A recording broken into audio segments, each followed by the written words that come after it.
Welcome back to another episode of the Commoners of D&D. AJ, you got any news from Tiger Skull RPG? Nothing. This episode and every episode brought to you by Tiger Skull RPG. Tiger Skull!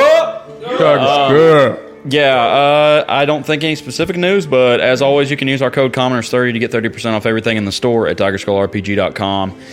Go check it out. Super awesome stuff. At least go get a t-shirt or a hoodie or something. Support the brand.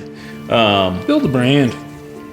Yeah, thank you, Tiger Skull RPG. We appreciate it, Alex. Follow them on Instagram. Go check out everything they got to offer. And you can also follow us on Instagram, Facebook at The Commoners Official. Follow us on Twitch at twitch.tv/Commoners of D&D. Streams Mondays and Fridays at 7 o'clock, hopefully. Yes. Who's doing the recap? Because we didn't talk about it. Oh, yeah. I did it last time. Let's go, Tyrell. You got it. The most happened for him. The most happened for you. The absolute most. I'll do The it. most. We finally went to battle with Grelka, the lady who was in charge of the Tecaquitha orphanage. She transformed, and all of the people who worked with her transformed into various vampire creatures. Everyone attacked. We nearly lost Rask. We unfortunately did lose Corvus. But meanwhile, Thrin was able to escape the clutches of Freya Bathory and made his way to the nest. And the group carried Corvus's body back to the Tecaquitha orphanage. They laid the boys down to sleep. And I believe there's a few people who wanted to do some stuff before we went into the long rest. So that is where we are going to find ourselves now. Quick recap of where we all are. I know I was staying at the secret door. Yeah, me and you were camped out beside You the secret stayed door. there as well. I think there was somebody else. Rask and Gillard both went upstairs for a while. I think Urus is with left us. to go watch the entrance with Vistrid. Okay, the Urus is with me and Buck also. Okay. Sounds good. And Corvus is dead somewhere. I don't know.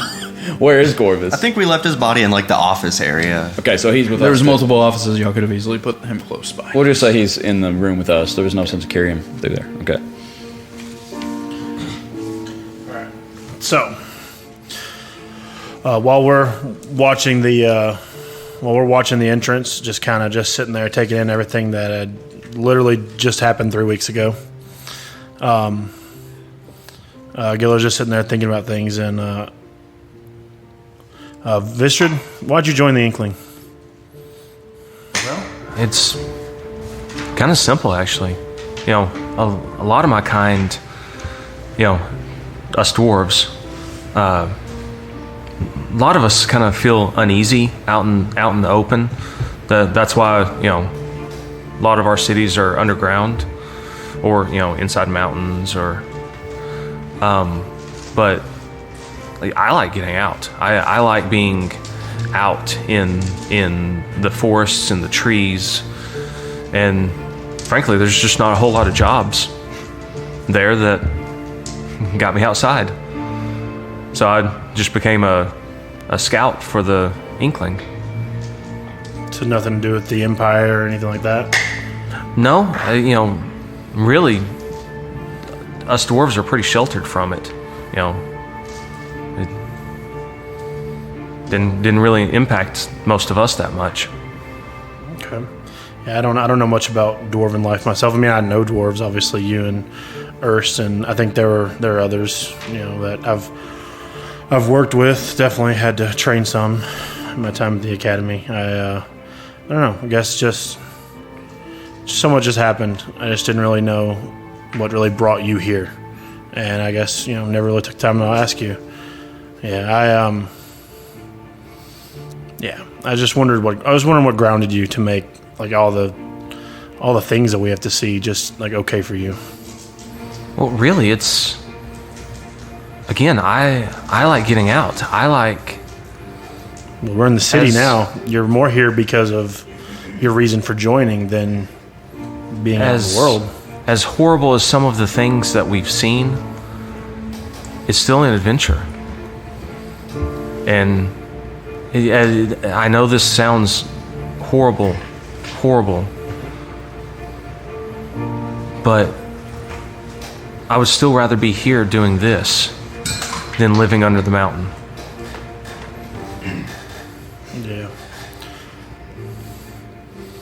Yeah. I know what you mean. I was behind walls for a long time. Being trapped in one place, it definitely has an effect on people. Yeah, and I don't have any family left behind, so I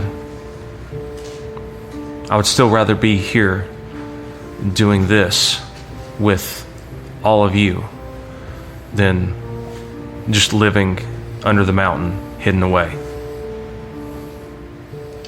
Yeah. Is there like a dwarf colony or something you come from? I don't know. Like I said, no, never like saw like a group of all dwarves anywhere or anything like that. It's kind of like, is it in the mountain range or something? I don't know. There were lots of dwarves there, right? I don't remember. No, dwarves kind of just ingratiated themselves into all the different communities. There's not really a dwarven kingdom anymore. Okay.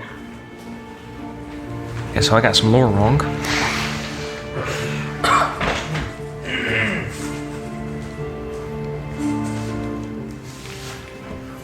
Okay.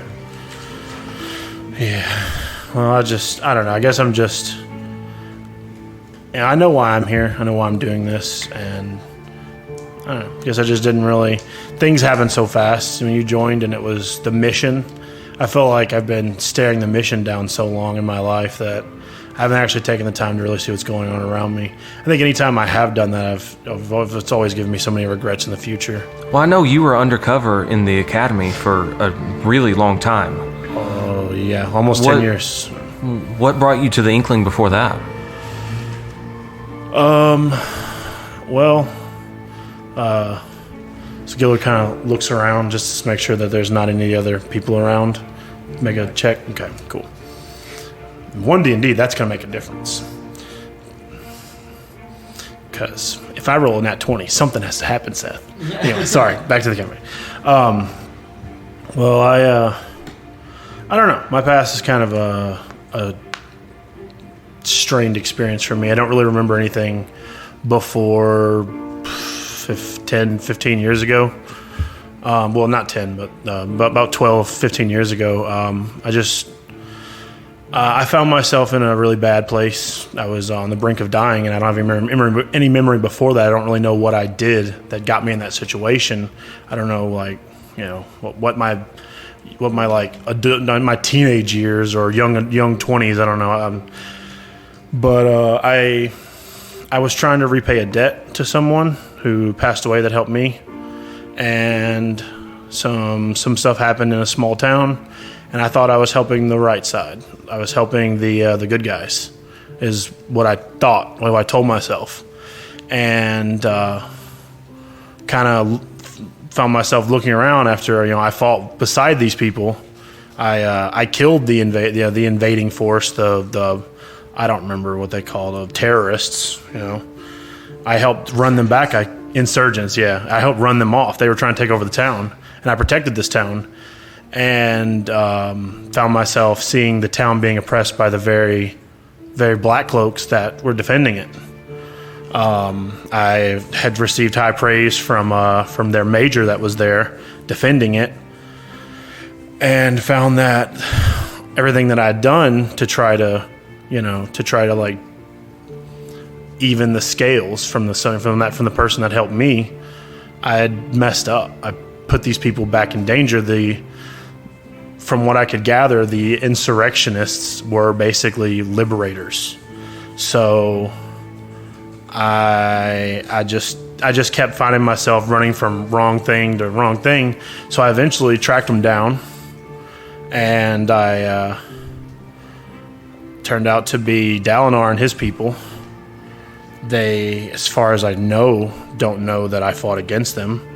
But I told them that I was looking for a worthy cause to right the wrongs in the world, and they brought me to Dalinar because, honestly, at this point, I didn't even trust myself, much less anyone else in the world. How would I know that this man was going to make the world a better place and the Black Cloaks were already destroying it? I was just in a really, period of doubt. So, I don't know. I talked to him, I guess, because it was... I don't know. I don't really know why he chose to see me, because I think he was a big deal even then. But he did.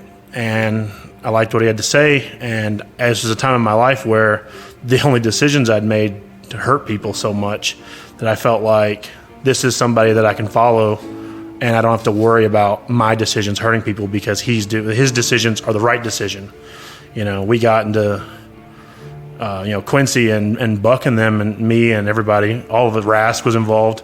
We all got angry with each other. It's because the mission is one given to me by somebody that I respect. And I don't know, I think you're actually the first person I've ever actually told. I actually killed Inkling members in that fight. I killed a lot of them. Like the Major, he was my way in.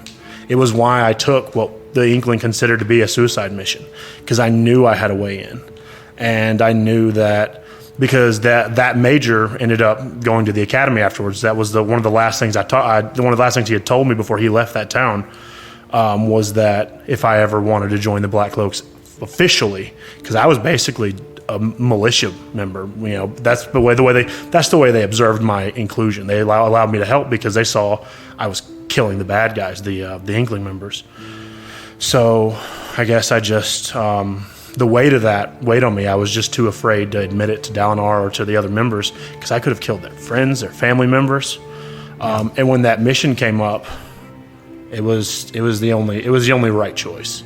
I accepted the mission. I got I got whatever they could give me, and I left without ever talking to Dalinar. Like that, when I met you, I think that was the first time I'd seen Dalinar since. He didn't even know I took the mission, as far as I know. I took it, left that night, and I was gone. That was just so. Yeah, it was rough, and I'm just trying to make the world a better place. And if that means following the orders of someone that I can feel I can trust over myself, I'll take it. So it's just, I saving these kids was a big deal, and now we still have to find all the girls. Yeah.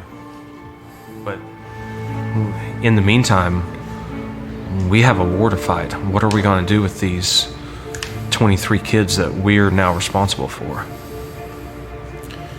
I think that's something we need to discuss with the group. Just kind of get it as consensus. I don't like the circle because they don't feel trustworthy. But I don't know. This whole town hasn't been trustworthy. So it seems like at every turn we just run into more problems. So yeah, I feel like that's something we're gonna have to really actually sit down and talk and think about with the rest of the guys, because I don't have a solution. I'm just thankful we were able to liberate the boys, and now it's all hands on deck for saving the girls. Yeah, I don't see an easy way out.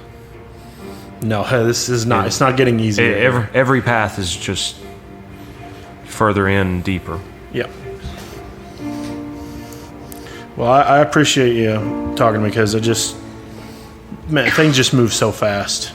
It was just like you joined, and then all help. You joined, and we went and fought Hornbeam, right? Yeah, we went and fought. That was my first mission with y'all. So yeah, I apologize. I should have asked you this sooner as a fellow Inkling member. I don't even think I've talked about Rask about why he joined this group of guys. They it may feel like it's been 3 years. Life moves fast. But I appreciate it.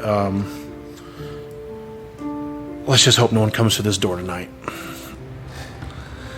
If they do, they'll regret it. Will you help me take this armor off? It takes 10 minutes. That whole talk, that's what it was for. I want to be really nice to you, so you'll help me take my armor off. Boy, if they come in and I'm naked, I'm going to get them. Do you help him take his armor off? No, I'll make him take it off himself. Wow. He watches. As you watch him struggle to get some of the buckles that are hard to reach, you just kind of think for a little bit, that conversation was kind of one-sided. He started off asking you questions, but it feels like he needed to get some stuff off his chest. Is the way you kind of take that whole situation. Needed to get that armor off his chest. He finally does, after 10 minutes of struggling and cursing under his breath. Are you two sharing watch? Yeah. I'll because What time is I'll it? share watch. We'll I don't remember. It was night. It was late. But Yeah, everyone was gonna go to sleep. as long It's like as 3 in the it is morning, I night. think, or something. Huh? It's like 2 or 3 in the morning, I'm pretty sure. Okay. Okay. just I'll go with minimal rest because this is one of the only 2 entrances in the entire place. So I'll go with minimal rest, just enough to be not exhausted. But Are you to resting make- first, or are you gonna watch first? Can I put my armor back on and finish watch? That way, if someone attacks, if I can make it where in case something attacks, I'm armored. That would be cool. But I'll let you decide. Because I've got the stairs down sealed with stone Oh, walls. that's right. So yeah, this is realistically the only So way. this is, unless they try to break through stone. I mean, if the 3 guys up there don't hear them tearing through a stone wall, God help us all. Tira help us all. You don't even believe in her. No, I'm just kidding. So you're going to sleep? Yeah, I'll do I just want enough rest to not be exhausted, but maximize time awake. That's fine. You don't have to completely sleep the 8 hours. You just have to not be doing anything strenuous. The 3 of you are in a room. Do y'all have anything y'all want to discuss? Are y'all taking turns resting? Just keeping watch? What are y'all doing? I'd say that'd be the deal. But, go ahead. So, guys, I think tomorrow we need to spend some time preparing for what's coming. I would like to swing back by Helga's and use our forge again. I think I could make some improvements to everyone's gear. I don't know what the events of tomorrow are going to be. I don't feel like we can stay here. No. And how are we going to transport these kids across town? I mean, that's the first thing. I mean, we can't do anything until we find a safe place to leave them, which... This is not it. Could we No. take them to the nest? No, they mean, don't have the 2 resources. dozen... What is it? 23 boys. There's not... They there's don't not have the room. resources. They don't have the coin. No one. There isn't anything in this city that's not a public institution that has the resources to feed and clothe and to house 23 boys. I think there's only one thing we can do. Leave them with the circle? If we can get in contact with them, I don't know. We're going to have to tell them about Corvus.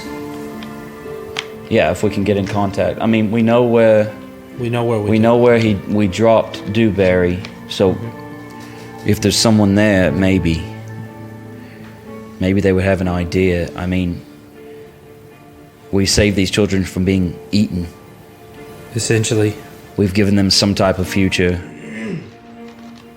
We don't have the resources. We don't have the time. We don't have the connections. we lost one very,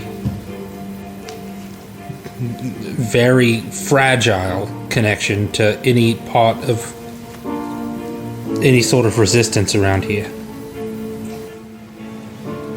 Well, it was just us when we came here. Nothing's changed. There's going to be someone nosing around this orphanage in the next 48 hours at least. I would say 24. I mean, I don't know if someone was expecting to see those kids. if there are more creatures like the ones that we fought, you know that if they're not active in the daytime, or if they are active in the daytime, they're going to be going underground. that is true. And if they go there, they're going to find evidence that we were there. But we don't know if that was the final destination for those kids. Were they meeting someone? Were they traveling through that temple? There was They- other ways out of that They area. had to have, because, I mean, why would they take the girls? We don't even know if would have noticed the girls leaving in. Did the boys say that the girls had been with them? Were they there? They don't remember. They don't remember even. They traveling. lined up. They Wait, were. did They were headed to bed. No, dinner. The food was on And the girls were there. Yeah. Yeah. And I mean, we were watching the there's a good- orphanage, right? We had eyes This on happened it. the night of the Dewberry fight. Yeah. Oh, no, we okay. weren't there. Yeah, a lot of time didn't pass between Dewberry and I would be willing to bet that the girls at some point had been in where we fought them. I mean, there were more than one ways to get out of there. I'm betting those boys had a destination that was further than right there, and we stopped it. And when they don't show up and there's no communication from Grelka, they're coming straight through that tunnel, tracing back to here. I mean, they could act tonight. Those boys could have had a destination that was within 2 hours. Yeah, we need to disappear from this orphanage and leave no trace behind. I hate it. I hate everything about this. I don't know the circle, and I vehemently detest them with the possibility of them turning children into soldiers, because essentially that's what they're going to become. Yeah. I mean, if Corvus is any indication, and we're just giving them, I mean, the boys are going to have to go with all these orphan boys that we just picked up too. If we are sending this group somewhere that we think is safe, then the boys need to go with them.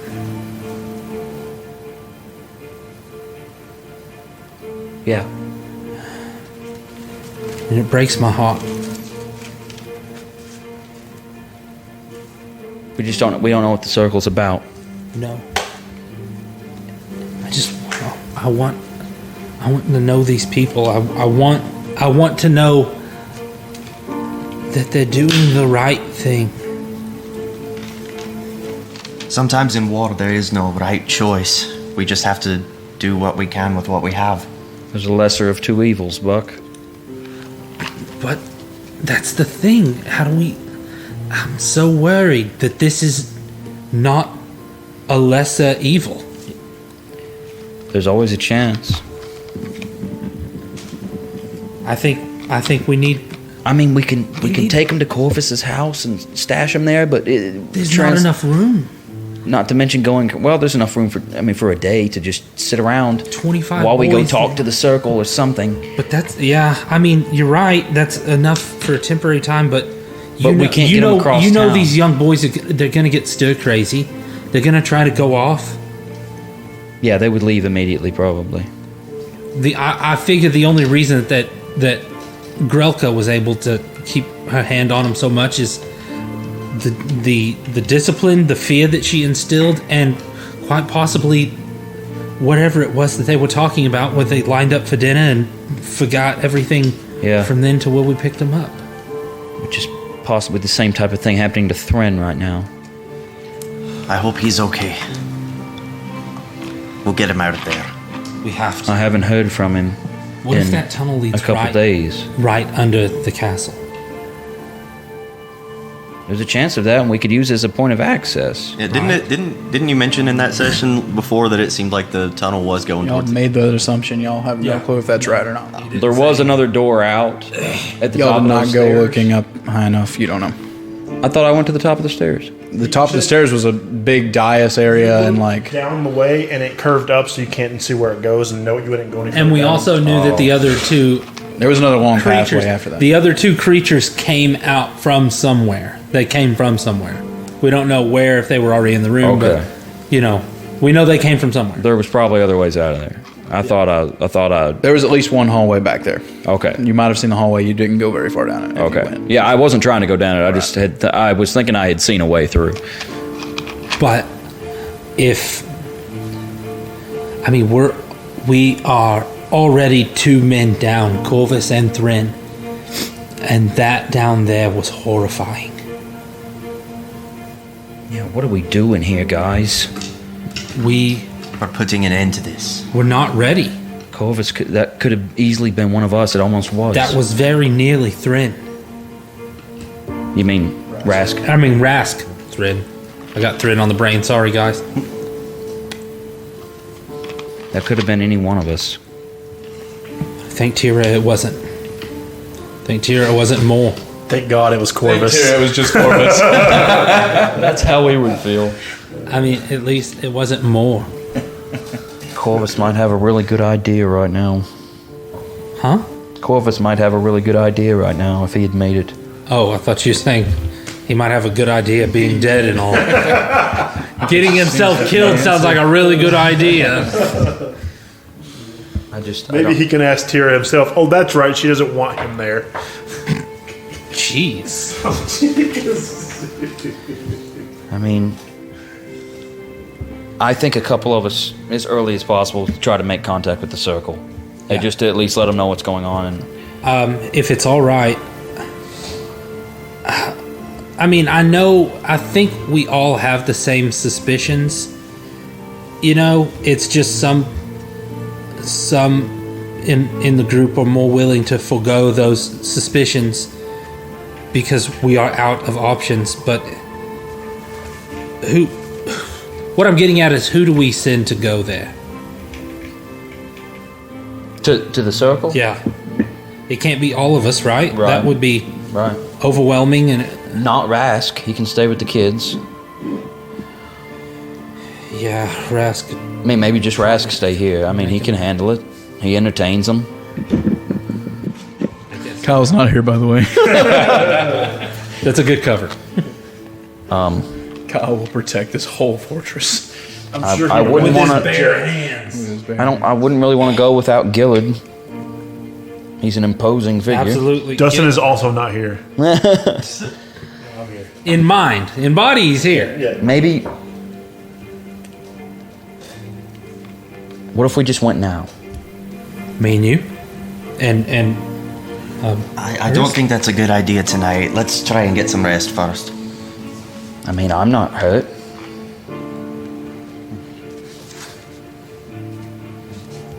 I could go, you know. I might limp a little bit, but We've had a short rest. short rest. Since then? Since the fight? Yeah. Probably hour. Probably not yet. It wouldn't take much longer. Let me patch up a little bit and Why don't I just go?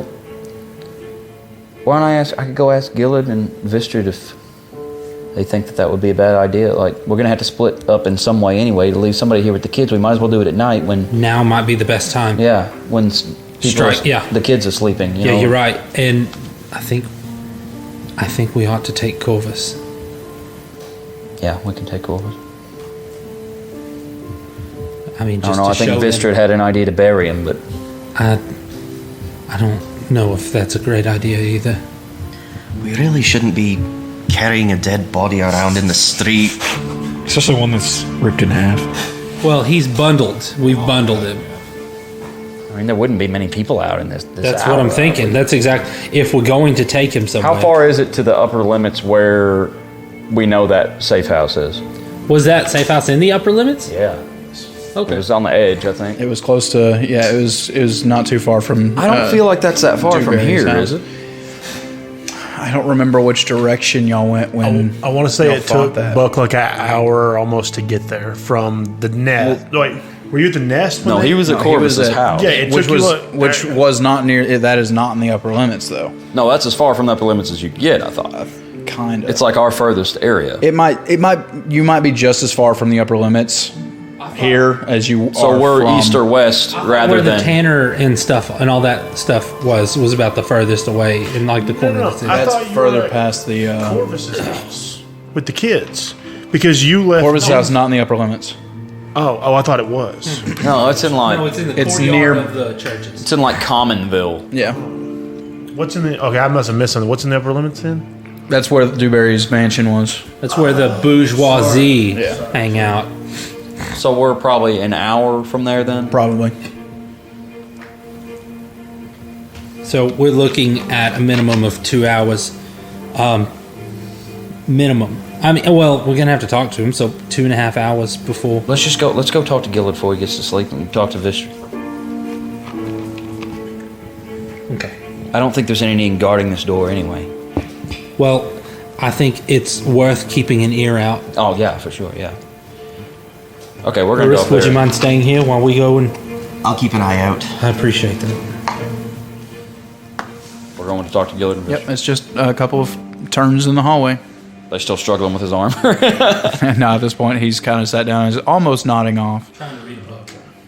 Gillard, are you awake? Yes, no. Hey, is Vistrid awake? Vistrid? Yeah, I had watch.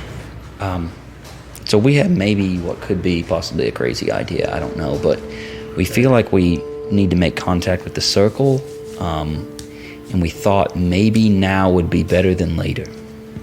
We can slip up there while the boys are all asleep, and we don't have to, try to leave anybody behind here to watch them while they're running around crazy. And It's not that I'm against the idea. I'm just against the idea of splitting us all up when we've just done all of this.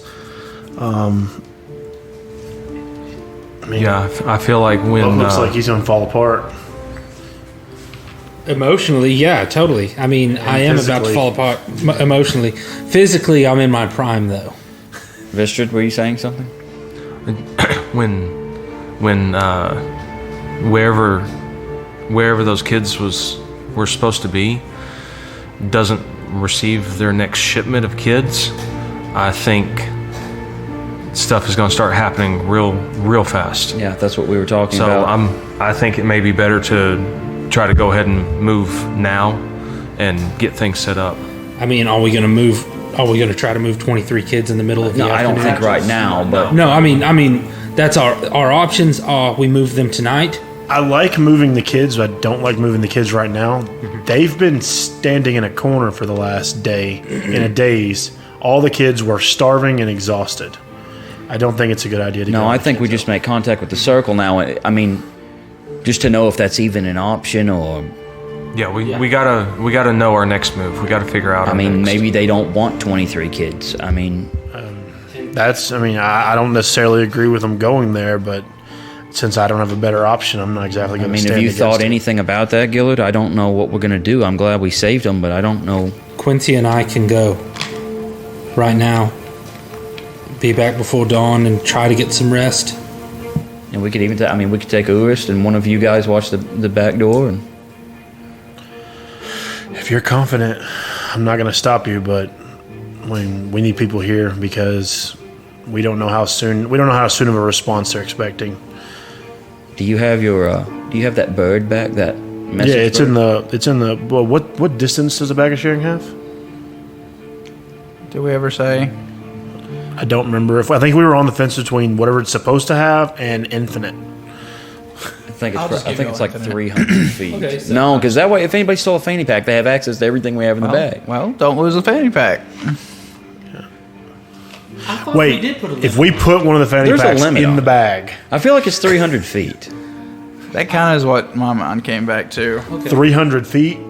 Which is more than an hour away, or less than an hour away. 300 feet is a football field away. Yeah, it's not far at all. It's nothing. So can we do a mile? Would that be too much? What would telekinetic go a mile? Yeah, that's what Corvus's Yeah. thing was a mile. So is a mile okay? I don't know. I never saw the The backpack of sharing technically does say 300 feet. 300 feet. So what are we going with? I mean, just don't put anything in there that you think you might need if you're going to be 300 feet away. That's what I was going to say. So if you need the bird, take it with you. Take it now, yeah. Yeah. So go ahead and get it out. and It's in the bag? Okay, yeah. I'm I'm gonna going let to y'all have it for infinite though, because that's So as long as we don't do any crap or abuse it. right. You're going to say we can have infinite? Yeah. As long as we don't shenanigan it. Yeah. Can we pull Quincy through it? Just hold your breath.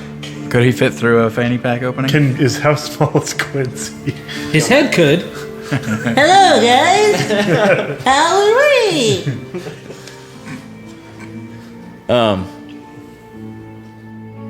Okay, I'm going to take his bird and put it in my regular backpack. All right. So I'll take it out. So it's in your inventory now. It's in my backpack. Peeky peeky. The question was, do we take Corvus's body to them? I can carry him. I think Vistrid had plans for that last time we were here, didn't you? Did you? I don't remember. I if don't you think he mentioned- ever said anything out loud. Oh, okay. He was asking me about the Okay, I thought it was stone or changed. whatever. You know, that's if we wanted to bury him. I can make a tomb. I mean, yeah. I mean, I just don't know if they're going to want any kind of proof or if It's not only about proof. they want to make him disappear. Or, At this point,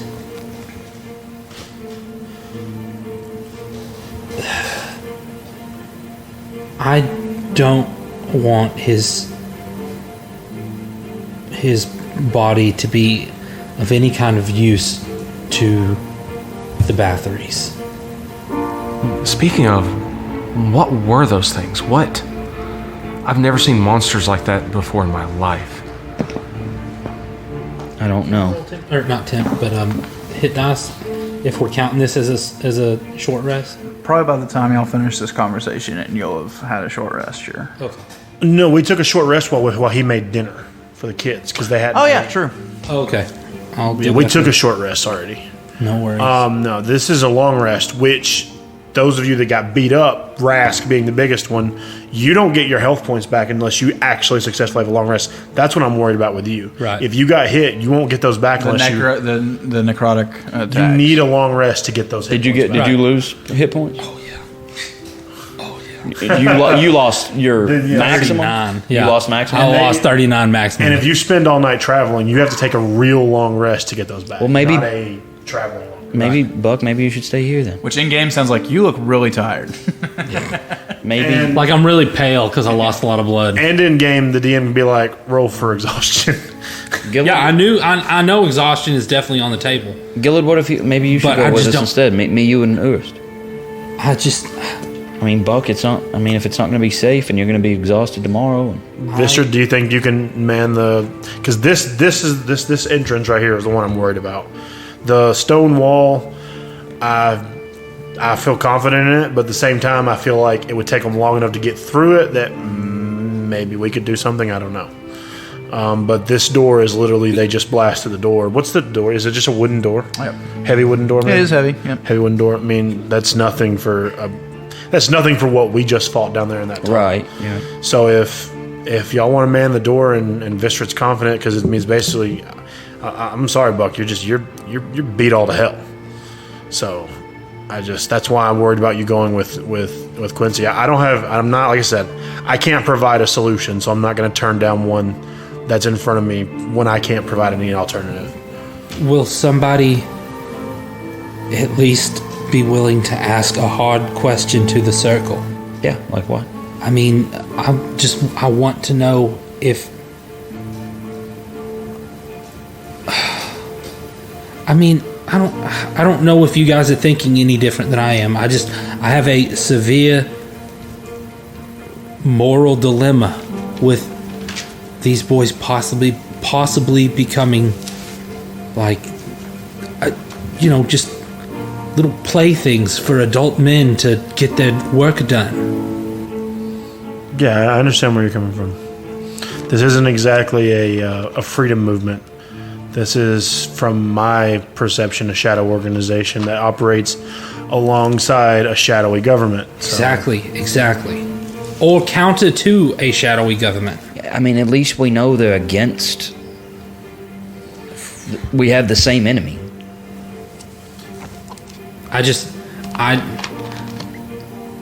To me, this is giving me the same vibes as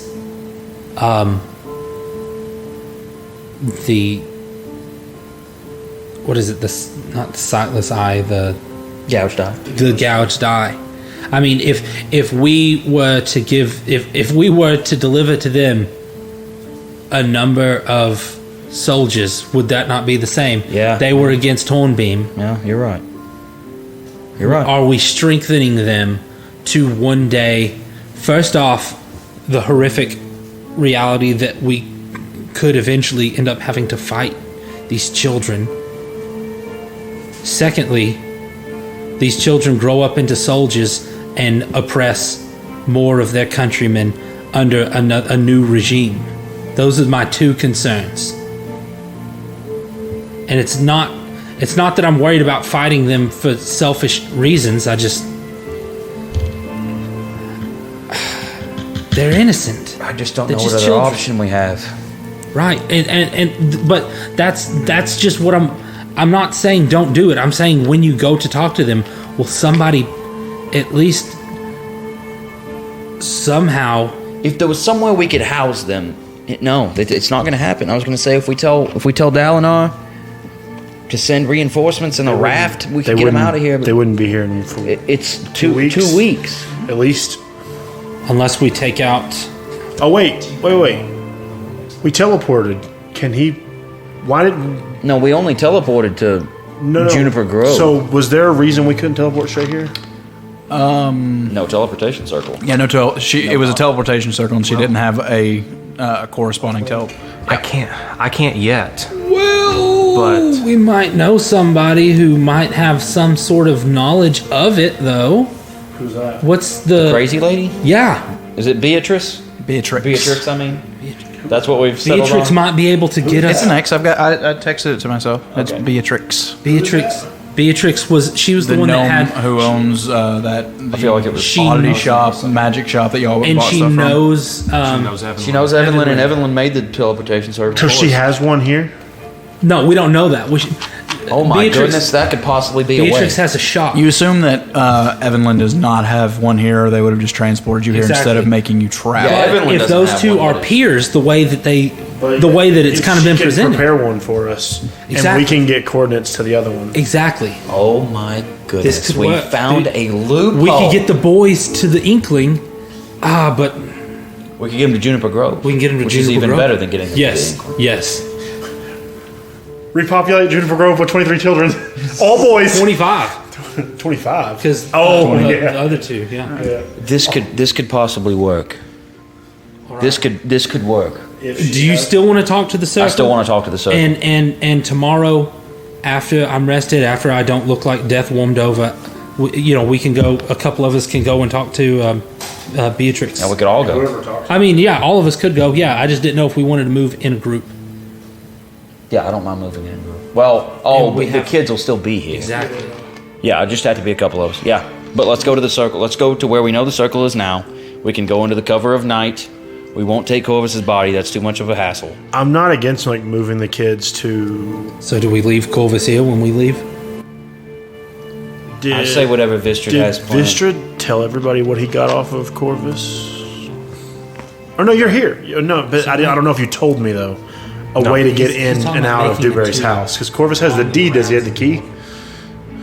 Yeah, probably not make it. No. Okay. There was no key. Okay. And no, I didn't tell anyone. Okay, I didn't think- like I was just looking for like a link to the circle or But you something have like that. the fanny pack. We're gonna go with that. Yeah, I have the stuff. I just didn't Vistrid, think it was. is there any like subtle way we can? Entomb him. What if we? It sounds terrible. What if we cremated him or something? Well, I Well, can, we don't I even- can we don't even hide know him if in his- stone. I can We don't hide even him know in if his rock. belief system would allow him to be cremated. That's the thing. What did you say, Vistrid? I can hide him in stone. I can. I mean, is it just going to be a boulder that wasn't there before? I mean, No, just like anywhere that's like solid rock, I can like put him inside of it. Out of game, what are you talking about? Stone shape. I can. Stone shape is just like you swim through stone, right? No, I can move stone like water. I can make it flow like water. You could put him in the middle of the street and then just have him sink. Have him sink down. he was even And then it would firm back Okay, up. we're picturing like there being an obelisk wherever he is. Well, I could also do that, but I'm saying I could like just sink him into the stone, and then the stone's solid again. There's no sign. and then that he there's- immediately becomes stone. Like, whoa, that's Well, no, he's sealed in stone. okay. It forms around him. This is very morbid. He would guys. never rot. There's no Okay, way. Vistrid, I think that's fine. I guess that's what we have to do. Here lies. What was his last name? Why don't? What was his last name? Gauthier or something. Gauthier. I didn't know that because of Given that the one he was wanted, I'm not sure we would want to put his name. I was planning on Here lies putting a hero. here lies a slayer of monsters, Let's put him here. because those were definitely monsters that we faced down I there. like it. Let's put him Yeah, to hear Like- the yeah. in. As weird as this may sound, just put him into the floor here. Yeah, If we reclaim this place, solid granite. this building was the will floor forever stone? be. Marble. So that counts. You'd allow that? Okay. Cool. Okay, so who's going to the circle right now? Me, Gillard, Uist. Is that what?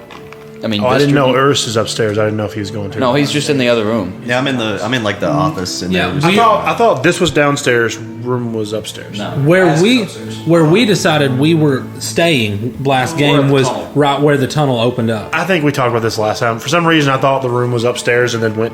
Oh, No. I got you. Okay, Or ground floor. gotcha. Yeah, I think I had that same problem last Is that? I mean, is that doable? I mean, does time. Do y'all remember where the place was? I do. I don't even think I was. Was I We there? can- we can get Oh no, there. I was there because I was at the Dewberry fight. yeah? We can get there. We know where that's at. Yeah, it wasn't far from guys Dewberry, give I me- don't think. History checks. I mean, I think it was just like on the main path. Can I have advantage because I know the city? Sure. Might be a low DC. Who knows? 19 natural. A 20 not natural. Say history, 19. Okay. 5. Okay. Yeah, you two remember how to get there.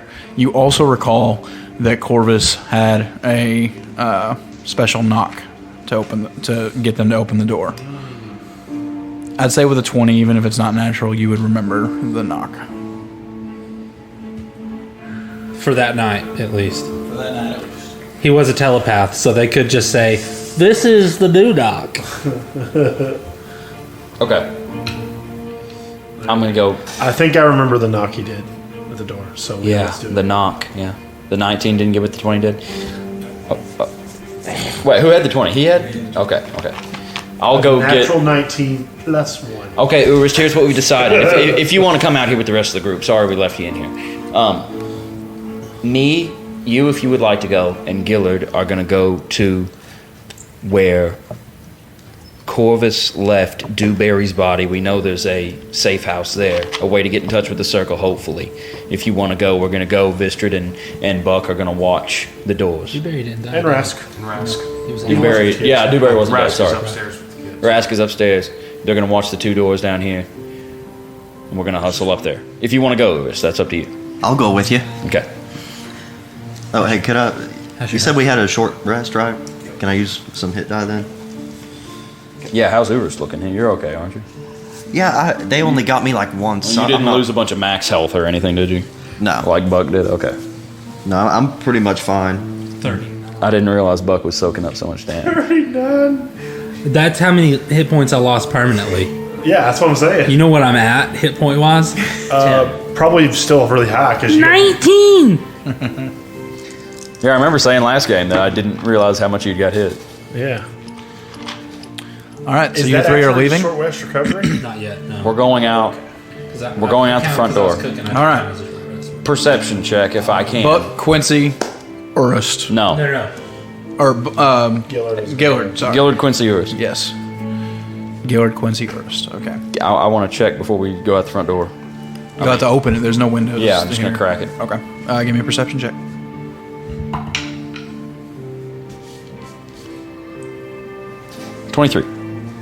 With disadvantage because it's dark and you don't have.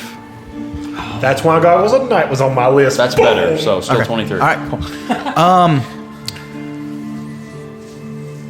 We said it's like 2 or 3 in the morning. Yeah. Surprisingly, it's not dead silent out here. There's still people walking the street, night walkers of that sort. Wow, lizards. Night walkers. There are people out and about. You kind of hear maybe drunken calls from here to there. People knocking into stuff. Other just some horses clomping through the city. Looking around, you don't see, like, you can see some other buildings, and you kind of gaze up toward the top, and you don't see any movement or any outline that really looks like a body watching you. As far as here in the gated off area of the orphanage, you don't see any movement or any shadows that don't look like they belong. As far as you can tell, you're not being watched at the moment. I'm going to get in my backpack real quick and pull out something of a fake beard out of my disguise kit and pull my hood up.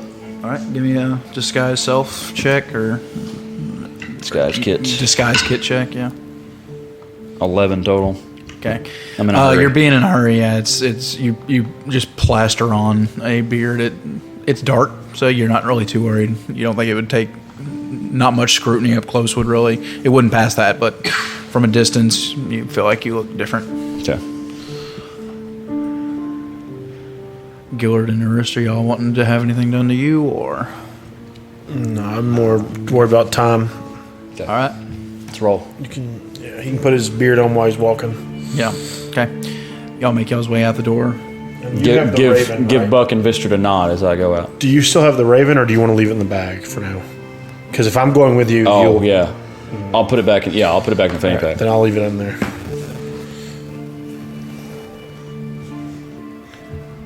Buck and Vistor, are y'all sticking together at the front door? Y'all splitting back up? I'm definitely staying at the front door. Buck, what I'm holding. How watch. close is the front door to that back office? Is it? Two corners. It was from walking in, it's right and then left, and then it's one of the back rooms. We talked about what Vischer was going to do with Corvus's body. Did he just do that already, or is that happening in the morning, or what? No, I haven't done it. I thought we'd Do it. have a little ceremony Gotcha. with it. I just want to make sure it didn't just happen while we were talking about it and come in. It's like, I already did, sir. Oh, you already did ceremony? Yeah. Yeah. Oh, we did. I mean, like, you know. You know what I'm saying? That was the wake, and this is the funeral. I still feel like Okay. I still feel like Yeah, we should Catholic you know, rules. say some words I'm or going to something. be at that second corner from, like, door. You said it's a right and a left? If you turn right now, there's a hallway that a bunch of the meeting rooms, and then you have to turn left, and there's a hallway that leads to the office. Okay. The office is sealed with 10 6-inch thick walls. Right. So I'm really not worried. But I'm going to be I'm going to be inside, more inside, because, That I mean, first corner, like, it's just that. So, yeah. Vistor's here, you'd be here. And If then he hears a dude in there with a jackhammer, That's he it. just let you know. Yeah, it's That's it. I effectively mean, 5 if- feet of solid stone. That's just it. I'm going to be kind of further in. Okay. That way, if there is, comes, you want to stop. yeah, Okay. we know of one hidden entrance. There's a vampire on the side of that wall. I swear there was a door here. There's a ladder that went straight up. I don't know. All right, so you guys are keeping watch. Probably not going to get a rest if it's just the two of you. And Rask is upstairs. You're not sure what he's doing. It's quiet upstairs, He's though. asleep. We're gonna do this as quickly as we can. Okay. Are y'all running? Y'all are being quick? I say as briskly as we can walk. Like I'm gonna, like in between corners. If I don't see anybody, I'm gonna jog to the corner, check. There's enough people out that I think we can move swiftly and not draw attention. Yeah, I wanna because it sounded pretty busy. Kind of cut through. What is it, like Just Friday night? Jesus. Let's worry maybe less about not. Maybe stealth. stay off the main roads a little bit. Just kind of Okay. trot when we can when it's not gonna draw. Y'all can attention. turn an hour's trip into. Well, why don't y'all give me? We can move if we needed to. Yeah. But I don't know if you can keep up because you don't have mobile. I'm not trying to sprint. I'm just gonna try to. I'm just saying like when there's nobody watching, I want to kind of jog. Someone roll a d20 for me. Do it, Gillard. Should have rolled the big one. The That's a big natural one. one. That is a natural one. Should roll the big one. Okay. What, Ryan? I am so freaking lost. Oh, there's no telling. I don't know what that was for. Give me perception checks, guys. All of us, all three. That is I'm gonna 13. break that TV with that big monster. Hold on. That counted. It was a 9. I mean, that's fine. I didn't roll it. Hey, am I still disadvantaged because it's slid. dark? Huh? Am I still disadvantaged because it's dark? Yeah. I got a 16 total. 16 total. It's cocked. 15. Okay. I didn't care about the roll. I just slid it across the table because I was. You feel like you notice out of the corner of your eyes, you're making your way down a pathway that there's a figure on the roof keeping track with you. Oh, maybe it's a circle person. That's not how close are we? To each other? No, to the distance we're headed. Are we? Did we all notice it, or who noticed it? Yeah, I What'd you rolled roll? 9. 16. And you rolled a 15? You both noticed it, yeah. Okay. I didn't even see him. While we're moving, I'm just going to say quietly, Gillett, I think somebody's following us on the rooftops. Oh, wait, was it perception? Yeah. Oh, I actually had a 15. Okay, all three. Okay. Oh, yeah. I thought you meant the other roof. Yeah, I saw that guy. I don't know if it's somebody from the circle or what. I'm How hoping- close are we till we get to our destination? This is after about 20 minutes. So, but you said we were moving faster. So if it moving was pretty fast. about an hour, I feel like you get another 35 minutes to go. oh, okay, No, that's too. Another 15 So about another minutes. 20 Another okay. 15 minutes. okay. So do we want to go the wrong way and see if they still follow us, or I mean, do we go straight to our destination, or do we try to? I mean, they're obviously following us. Doesn't matter. The question is, do we try to trap them or keep going where we're going? That's our choice right now. I want to stay moving, but just slow down so we can talk. I say we stop here and see if they'll. Wait. Yeah, just stop in an alley or something. I mean, we made pretty good time getting. We made pretty good time getting here. That good with you, Ernst? Yeah, that works for me. Any? Y'all just coming to a stop? Yeah, we'll just get kind of in a. How high is the building? About 25 foot up. If I really need to, I can send my echo and I can go right at them and see how they react. But I feel like it's a power play, so it'll cause a reaction. I don't know what they'll do. I'm gonna. I mean, if we get in like just kind of in an alley off the beaten path, I'll just kind of stop and look to where, see if I can see them. You just want to go to a dead end, like it's where when they see us, we're the only things to see, and we're going to turn and like kind of face That's them. probably not a bad idea. Yeah, All right. yeah. I'll Can try we to find an a- alley with a dead end. Can we find a dead-ended alley that, in order for them to get eyes on us, they'd have to really literally walk into our view, like so we. Well, it seems so like they're they staying know on the that we rooftops. know. Does it look like they're trying to be hidden? It seems like they're trying. Yeah. But they might have slipped or something, and the quick motion and the sound of it, y'all caught and you clocked them. Okay. Then yes, we'll do that and just see how they react. If I don't know, it's either we act against them or we get them to act against us. Okay. So y'all make it to a dead end, and luckily it also kind of has some lower roofs around it, only about 15 foot up, so you can see easier.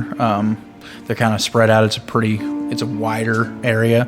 Give me a perception check, see if you can see them. Disadvantage from me. Disadvantage for the dark vision. Well, 14. a 19 and a 3. That dark vision screwed me. Quincy, you can see them.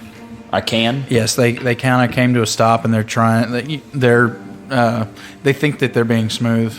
They're hiding right behind a larger chimney, but you can see their form and their outline, and they're about 20 feet away from you. I'm gonna send them a message. Message? Yeah, What do you and say I can see you. You can respond to this message. You hear it back. Oh crap! And they kind of like duck behind the chimney. What did they? I don't know. I don't see them. I sent them a message. I'm just gonna walk over. They're up. Oh, they're up. They're up. Yeah. Come out. We don't mean any harm. Who are you? All right. Can I give Quincy a leg up onto the roof? It's only a 20-foot roof. Sure. All right, Quincy, I'm gonna toss you up there. Can you tell me that? I was playing with Gillard's strength stats. If I decide to take brawny, I think is what it's called. With your jump and his strength, yeah, you can easily clear that. Yeah. Yeah, I can lift Gillard can lift like 570 like an pounds. Yeah, give me an acrobatics and give me athletics. Athletics. Oh, I did How roll did I roll the bad. purple one? That's a 9. Mine was also a 9, but with my plus, it is a 17. Okay, yeah. You shove him up there pretty good, and you just kind of have to step, and you kind of slip as you make it, but you do land on the thing, and you can see him. He's now sitting Is it a kid? It's not a kid. No, it's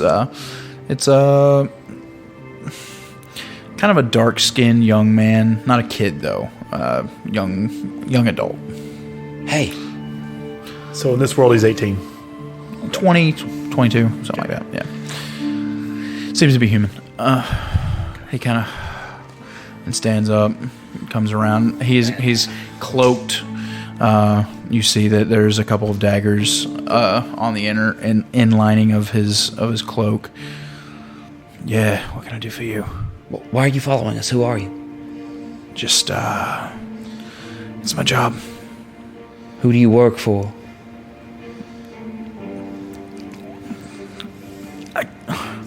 Do you work for the Circle? I kind of take. Yeah. We need to make contact with them. Isn't Corvus part of your group? He's been kind of communicating with my people. Yeah, well, we need to talk to him. Corvus isn't here right now. I heard he was supposed to be bringing y'all to meet in a couple of days. Yeah, well, plans have changed. We need to speak with somebody in charge. We know where there's a safe house in the upper limits. That's where we're heading. Give me a persuasion check. I'm good. I'm good at it. Natural 2, 10. Why am I rolling that? I've rolled it bad every time. With disadvantage, the green one's been hot and the purple one's bad. Every roll. He pulls his weapon out. You're going up next. I'm readying up. Listen, that's not what I can't just bring you in. You don't have to bring me in. We're going there anyway. Going where? To the safe house. We know where one is. Which one? In the upper limits. He kind of give me a Persuasion? no. Give me a perception check. Perception? Is it with disadvantage? No, not this close. Okay. 24. Okay, he kind of blanches as you say. That's how you say that word, right? Blanches. Like, He's just kind of like that. You trying to act like he doesn't know? no. He's surprised that you said that one. Oh. I don't think you're gonna get anywhere going there. Listen, man, you're not helping me. We're in a hurry. I'm going to the safe house in the upper limits with my friends, and you can go or you can stay here. I feel like you're wasting your time. I'll say that I do never what you saw want. you. Why?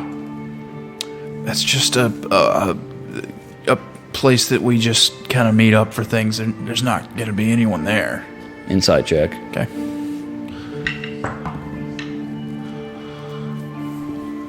$17. He's lying.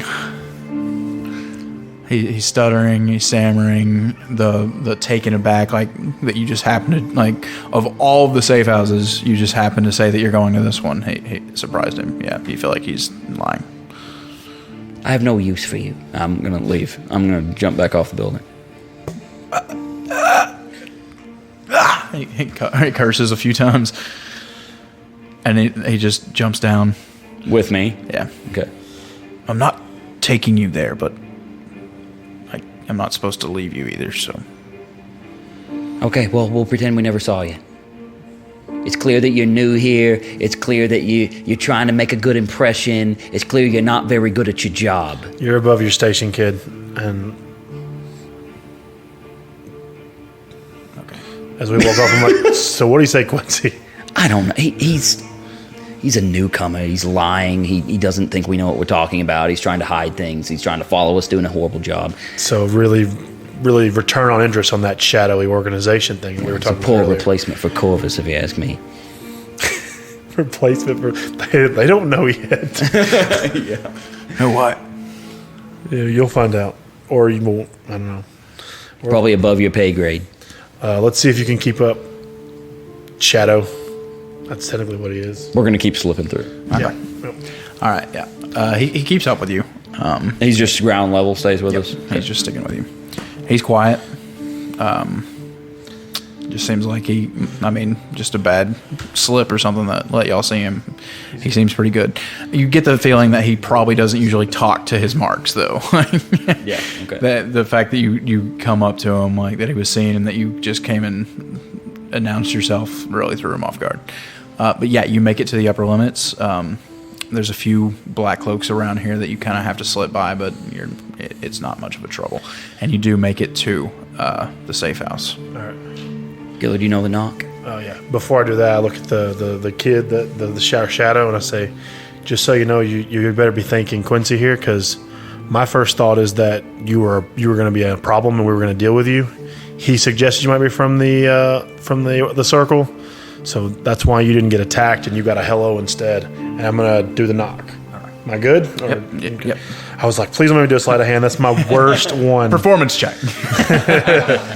No, it was not an overly complicated knock. So I do the knock.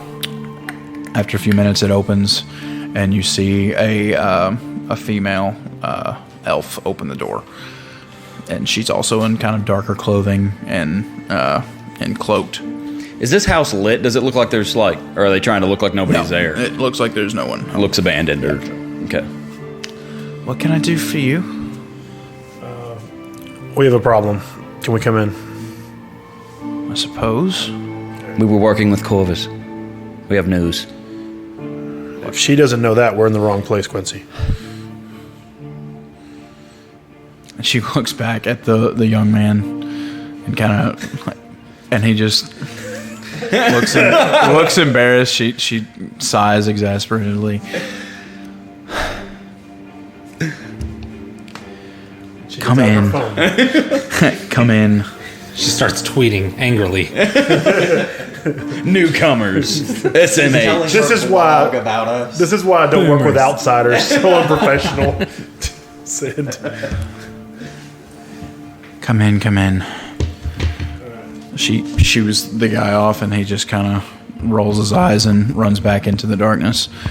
All right, Quincy, you want to fill her in? Listen, I don't want to hear it. If you have news about Corvus, then I think you just need to go on downstairs. And she goes over, and there's a staircase that's leading up, and she pushes on the wall, and it slides over, and you see that there's a hidden staircase leading downwards. We're getting used to these. Just keep going down, and Do you have a secret doorway music track, AJ? No, I do have a circle. Secret tunnel. Secret tunnel. okay. Very magical. Very nice. Okay, yeah. The as the staircase is not very long, and as you three begin to descend the stairs, she says, "Just follow the torches. It's not long." And then as you leave, she shuts the door back, and it's dark for a second. And then you do notice that there is some light coming from the bottom of the stairs, which is only about 15 foot down. Reminding you of any place we just recently visited? Yeah. It's not near as far. Okay. No, I know. I'm just thinking. It's honestly like this place just has a basement. Right. Having a little bit of trauma, though. Yeah, it's I understand where you're going with A this. little bit traumatic. Doesn't change the fact that we just went down It's a true. shaft. It's into a true. long Yeah. hallway. Not nearly as bad.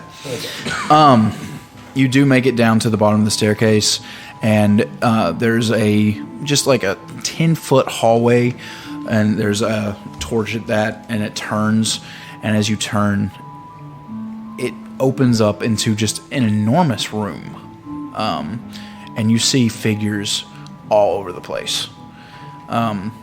You see beds and hammocks kind of pushed up against the wall.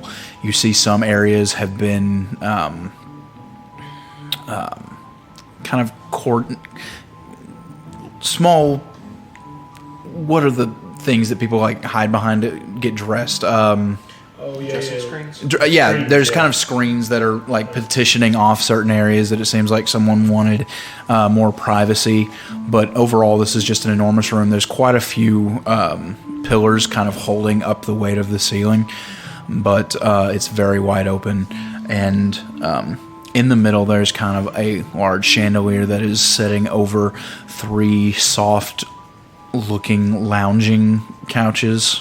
And you see 3 people kind of talking quietly. And like I said, there's men, women, there's a few children, not too many, just running around. A lot of people sleeping. It seems like there could be 60 to 70 people in here. It's that big of a room. Looks kind of, I mean, like a place of operations, a barracks, like all in one. Hideout, barracks, place of operations. Doesn't look big enough. Almost Refugee shelter. refugee shelter has that feel to it. Yes.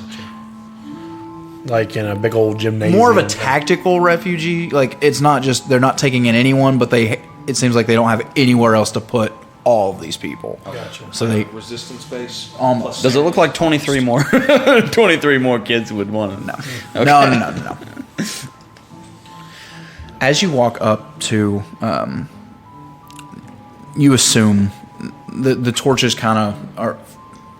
Go along on the pillars, and then there's none past the chandelier that's hanging. It's not brightly lit. There's only a few candles. It seems like they're trying to give other people darkness if they need it. Sitting kind of lounged back is a bald man with a goatee. He's reading over a few paperworks. You see an attractive female with black hair currently drinking something from a chalice, and an attractive younger man as well. His hair is almost as long as the female's, but it's a little bit curled. He is laughing with a few girls about his age. The girl is kind of throwing them bad looks as she drinks from her chalice, and the bald man seems to kind of tisk at them every once in a while as he is distracted from reading his reports. Are they the ones sitting like on the couches or Yes. whatever in the middle of the room? Okay. Did they see us come in? A few people do. They kind of like start whispering, but these three seem preoccupied and don't notice you at the moment. Okay. They're about 40 feet away from you. Okay. Walk right up to them. They have a little table between us and them, or are they just on a couch? The couches are kind of in a three setup to where they're facing the door, so they should be able to see you. But if they were paying closer attention, but they're distracted at the moment. I'm going to remove my poorly made beard and pull Okay. my hood off. Your footsteps kind of echo, and as you get closer, they do look up. The young male sees you and just kind of turns away from you, keeping on his conversation with the two girls. The female kind of sinks back further into her chair, looking over her chalice and continuing to sip from it. And the bald man taps his papers together, sets them down, and stands up. He's rather tall, fairly thin, and his eyes have kind of a dark glow to them. Does he look like Gillard? I was thinking that too. I was like, Gillard, like looking in the mirror. Immediately doesn't like him because he looks like. It's like, God. there's only room for one bald guy in this room. You can go that way to see the other too. The circle's not big enough for two bald guys with goatees. okay. Is this like exactly the way we're seeing them, or is anything the eyes too? Kind of, yeah. I just said he has kind of glowing eyes. Glowing eyes. Glowing like magically or like Not just natural. reflecting the torch? Oh my gosh. Oh, hold on. Here, take it. Hey, just take it. You can go over. That's all twice. three of them. Looks like the lead singer of Demon Hunter. While they're It getting does. while they're getting caught up on their looks. Okay, Seth. Well, just so you know, that is exactly how I pictured that guy. That is I can't. I was like, oh yeah, of course it's that guy. And then the chick's pretty close. I was picturing the Thor's friend. Like, Oh, yeah. the Valkyrie. Yeah. The one from Blind Spot. As we walk up to the couch, I say, names. "We're here to report on." Yeah, I'll engage since they're so distracted. No, he stood up as you started walking. The bald man stood. If he's going to address us, then I'll let him address us. But if they're going to ignore us, I'm going to speak. As y'all walk over, he taps his papers down and lays them on his sofa and stands. He is rather tall and kind of is hunched over, his hands behind his back, and he kind of looks down towards all of you. He's taller than you, Gillard. Whoa. I think I'm like 6 something. No, I said he's thin. He's just real tall. He isn't there. He wouldn't know. He looks at all three of you.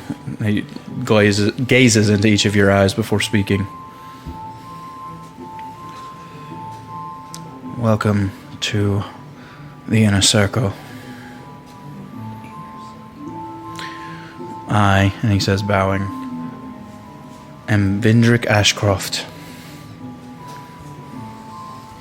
Ernest Hornbeam. Nice to meet you, sir. He does not reach for your hand. Quincy Potcher the third, at your service. Name's Gillard. We're here to report on the status of Corvus, as well as a problem we've come across tonight. Yes, I assumed something had gone amiss if you'd come without him. He was supposed to bring you here in a day or two's time. Is he alive? No. Of course he's not alive. That's the female. She kind of scoffs behind her chalice. He looks at her. What is his condition, if you do not mind me asking? Deceased, sir. Regretfully. What happened? We were looking to rescue these children at the orphanage down... It's near the docks, right? Yes. Down near the docks. And some strange monsters were in this underground chamber with all the kids. When we fought them, we almost didn't make it. And Corvus, he didn't make it. He fought bravely. And now we have 23 all-boy children that we're going to have to figure out what to do with, because right now they're all still at the orphanage where we just rescued them from. What happened to the girls? The girls are missing. They're all missing. She's sick. Who? It sounds like you know something about this. I believe I do. Corvus's body, where is it? It's at the orphanage still. We will have people come by and pick it up from you.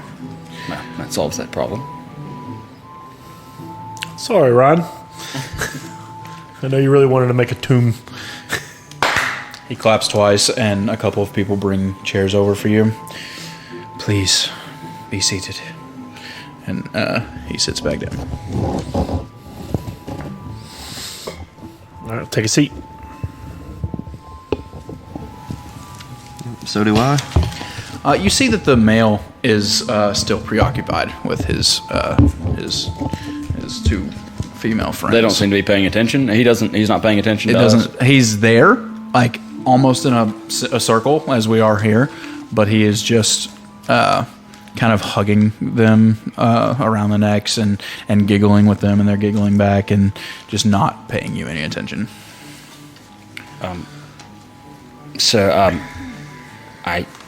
He mentioned that possibly you have similar interests with us. And we were... He was interested in our endeavors, and he helped us a lot. And we helped him in return. This incident was obviously not unrelated to your organization, if what he said is true, in that we share an enemy in the Bathories and the current administration. We most certainly do not agree with the Bathories' rule.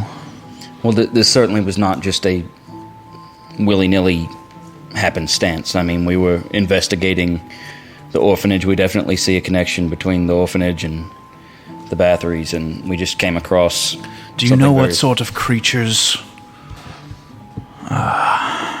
you dealt with there at the Tecaquitha orphanage? Did you get a look at the ones that attacked Corvus? There were some freaky bats. Giant freaky bats. some of what we were dealing with was invisible. I mean, I don't know. Did any of us get a look at the Alps before? The female kind of brings her chalice down and flicks her fingers, and a small image of the Vargas, not Grelka, but the other one, appears. And That's what it looked like. That was it. That's the one right there. But one of them was a lot worse than that. she goes back to sipping. That out of her wasn't chalice. what killed Corvus. Yeah, it was. It was the other thing. She flicks her finger again, and an image of the Alps come up. Yeah. That's them. Oh, that's right. One came uninvisible during the fight, so we all saw their bodies. They saw all three of their bodies, like they Thin, died. live creature. Oh, they didn't And die invisible. They did not die invisible. Okay. Yeah, it's In the orphanage, they just look like women, elderly, young. From what Gillard said, he was there the day before. Did we see them transform between the combat? Kind of, yeah. Okay, then yeah. They were the attendees at the orphanage. From what we gathered from the boys, they were lining up for dinner yesterday, and that's the last memory they have. And if you don't mind me asking, what's happening to what fate is in store for the girls? The Bathories, and many of their colleagues and friends, although kin to those creatures, are not quite like them. But we have known for quite some time that the orphanage is, how do I put this mildly? Something of a farm for her and her people. But they didn't grow any crops there. The children were the crops, dear, the female says, giggling, drinking from her chalice. Erst. Wait, they eat the children? More they drink from the children. Checks out. From what we saw inside the. I've heard that Elizabeth Bathory likes to do other things with the females, but I'm not sure for certain. We also currently have a friend inside the Bathory's manor, castle, whatever you wish to call it. Do you have any idea what might have become of him? He keeps inviting us to dinner. Again, she laughs. He's theirs now. If he's been in there, then he's most likely not coming out. He might have already turned. You don't know that. Turned into what? Maria, quit playing with him.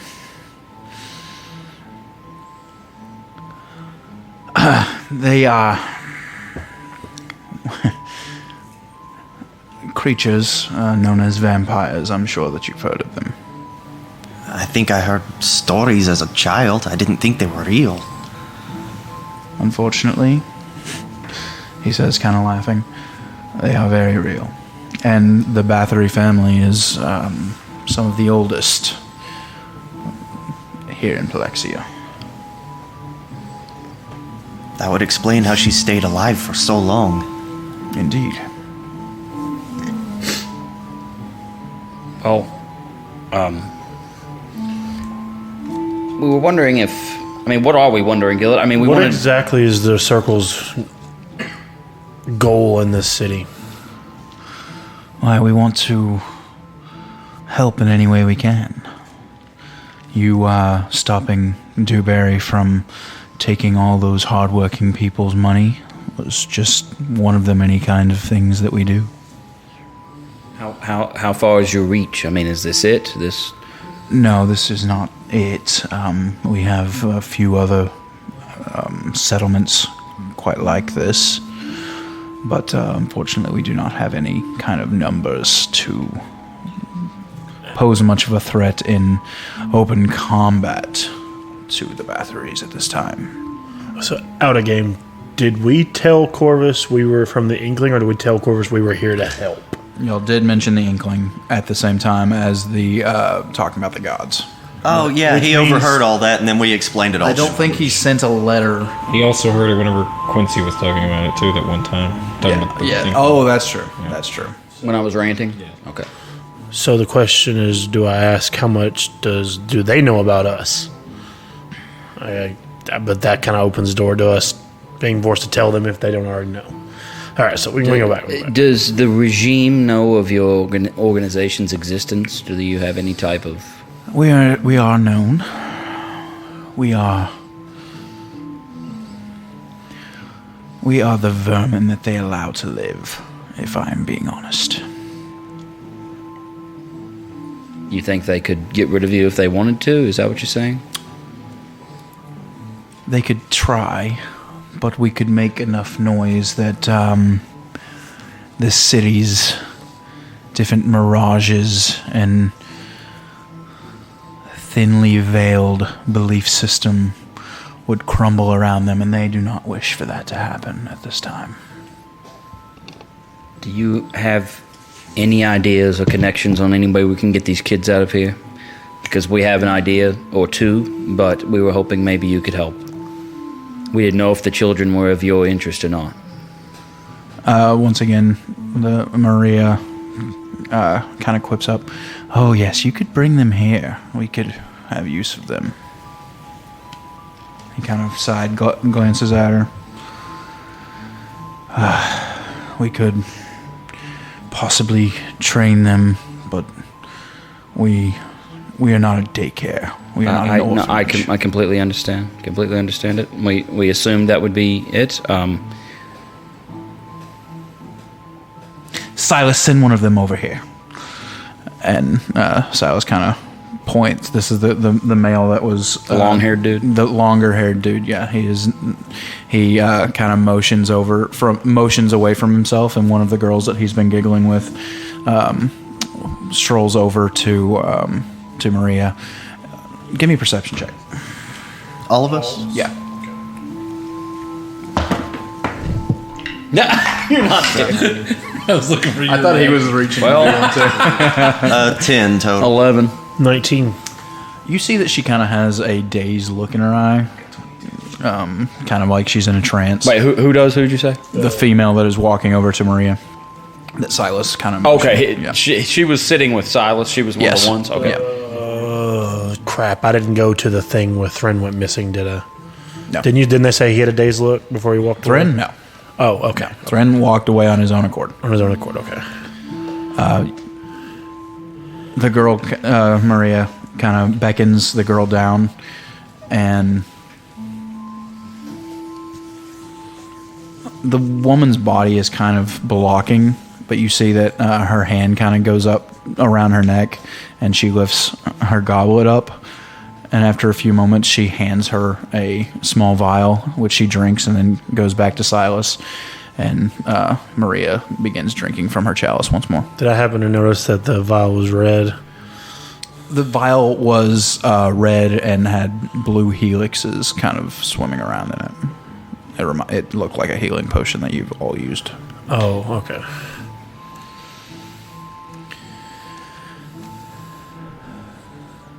Where was I? Yeah, y'all were. Yeah, I truly do not know what we would do with 23 young gentlemen. It's fine. We have other options to explore possibly, but expedience is the issue now. We just appreciate your input on the situation. As you did have a stake in this, I suppose we could spread them out between a few of our safe houses if you absolutely needed them out of your hair. We'll check with our party and we'll definitely get back to you. Can we expect to find you here again, or are you going to move because we showed up? Oh, we cannot move everyone out of here. Well, the three of us, the leaders of the circle, may not be here all the time. You caught us on a good night, actually. Well, if it calms if it calms you by any means, we obviously won't tell anyone about this place. Obviously. But yeah. Is there anything that we can do for you, or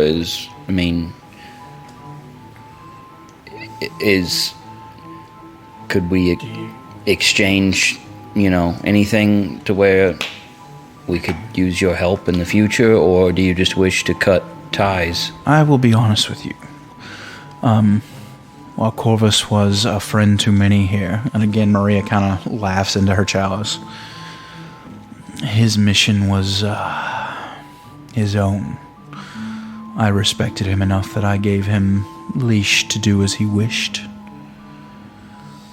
But at this moment, we have no interest in bringing the ire of the Bathories down on us. He sought some petty revenge because of things that happened, and look what that got him. He's dead. We wish to live. Now, if something should come up and we believe that you could be of use to us, I may reach out. Not that I'm trying to use you.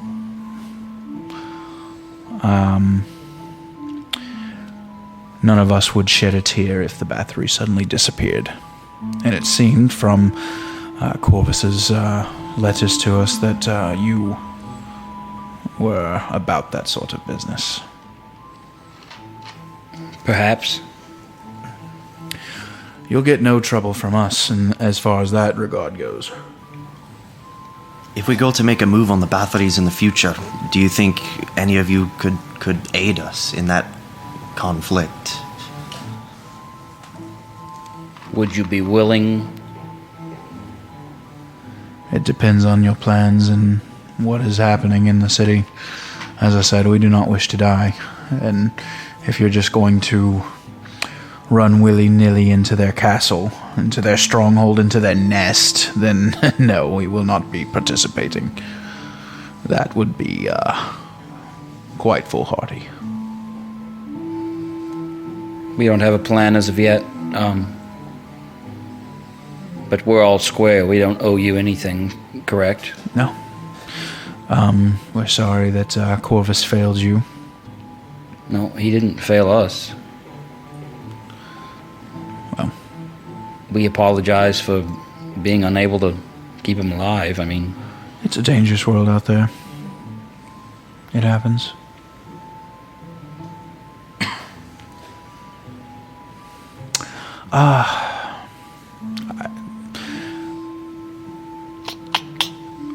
We may keep people kind of watching you. You are interesting, that is for sure. If ever you need to reach out to us, don't come knocking on our door again. Just leave a letter up on your roof. Are we still able to use Corvus's safe house? Sure, why not? If you have need of it. We have many like it. Well, just let us know if we get in the way. We will. Hopefully we won't be needing use of it much longer, but we appreciate it. We appreciate you informing us of Corvus's untimely demise. Yeah. Is there anything else? Nope. Do you know of any kind of weaknesses that these vampires might have? Maria starts just laughing deeply.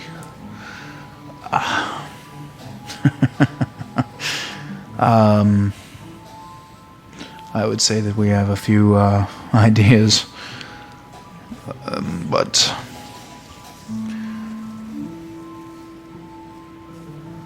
I'm sure you could do your own sort of research to find that out.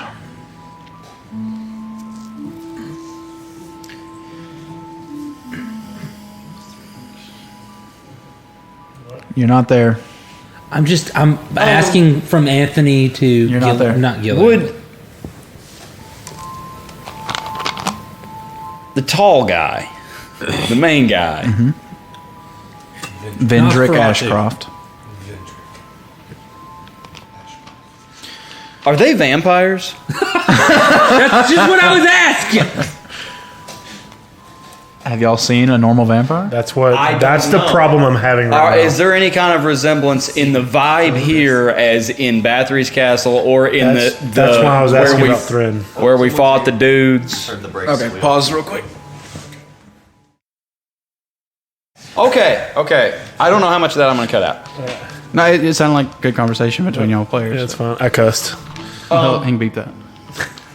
Okay, the last thing I asked, I mean, am I getting any kind of vibe alignment between here and where we were when we were at the ball? Give me an insight check. Is it disadvantage? All three of you? No, just give me an insight check. Don't you have don't clerics have the ability to... Maybe that's paladins. 8 total. It's just a 9. Detect What are we good and doing? evil, maybe. Insight check. You weren't at the party. I would say you can't. Oh, yeah, no, I wasn't. But he's been around. None of y'all ever had any Justin idea. didn't even know that he was a vampire. Yeah, You I think know, I Gillard know, would have but- known? but That- we knew we he just was- both hated But him. we knew that he was weird. Is it the same kind of weird? I'm not asking like passive vibe check for vampirism. Passive vibe check for being normal. How Maybe? about pass a check for why is his eyes glowing?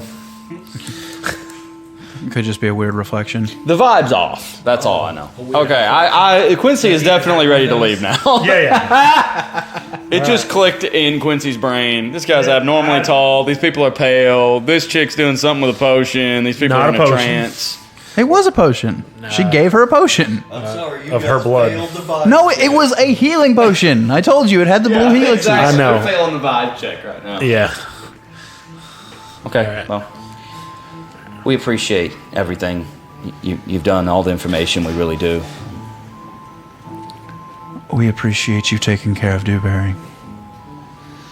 And for informing us once more of course. Yeah, no Is he problem. still alive? Good old Dewberry. I believe he is still alive. All right. Is there anything else? No, I think we're good. I think we better go hit the road. Appreciate you seeing us on this last minute occasion. He stands, and again, he is a towering figure. Have a good night. You said there's a lot of people in here on the sides. Do any of them look like Dewberry? Like he's here? No. Okay. Just like As you walk away, Ones I does can anyone see. look back? I'll take a look back. I'm not. No. I would. You're looking back? Okay. As y'all kind of make it close to like the entrance again, you just kind of turn back. You see that Maria has called over someone else again and is holding her chalice up to their neck area. And you see that there is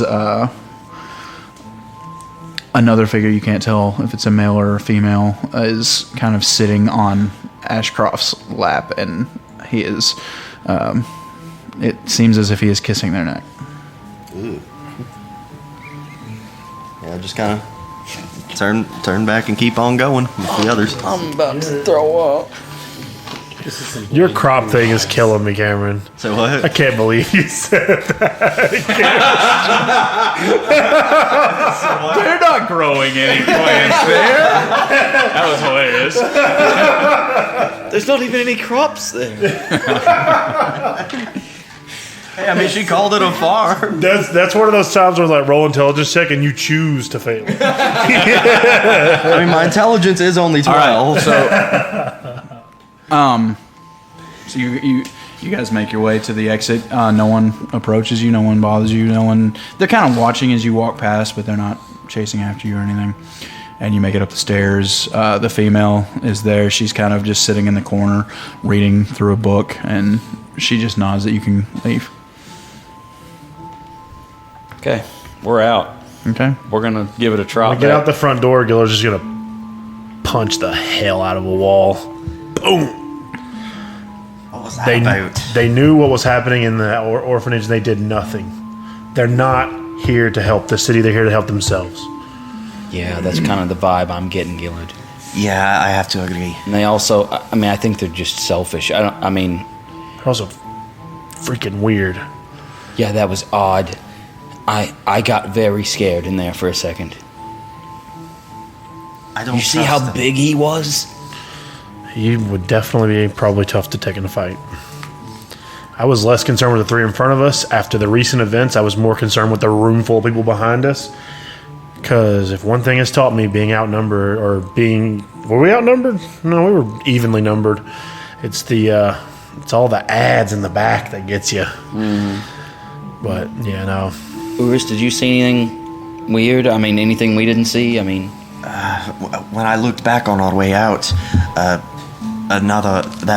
woman was holding a chalice up to someone's neck again, and what was it? And Vendrick seemed to be kissing someone on the neck or something. DM, how much vampire stuff would our characters know as lore for the world? We've seen people drinking chalices of blood in pictures, so. But that doesn't mean it's vampire lore. Vampires. History check. Can I do it too? Anyone wants to? Oh, look at that. 10. Reroll. That's a natural one. 16 plus. Yeah. What'd you say? History check? Yeah. 19. 21. I heard crap about no vampires. Okay, yeah. You, or as growing up in kind of a lord's home, could have books of history on different things. And actually, you would probably know that vampires are not lore. It's not just a fairy tale. They do exist. And a lot of the qualities that you just witnessed kind of feel like they match up with your book. Quincy, yours doesn't come from a taught perspective, but like growing up in the theater and everything, like these are interesting, edgy kind of ideas, and there's a lot of people who kind of like idolize that kind of lifestyle, perhaps, and it seems like There's a lot of bloodsuckers in theater. Is it like a rising fad or anything? Like You were in this play called Twilight once. no, it's not really a rising fad. It's just a whispered lifestyle. accepted or sought after, or Maybe not either. It's somehow like the desire of, apparently it makes you more powerful. You have the freedom to do what you wish. Longer lifespan. so intriguing. Intriguing.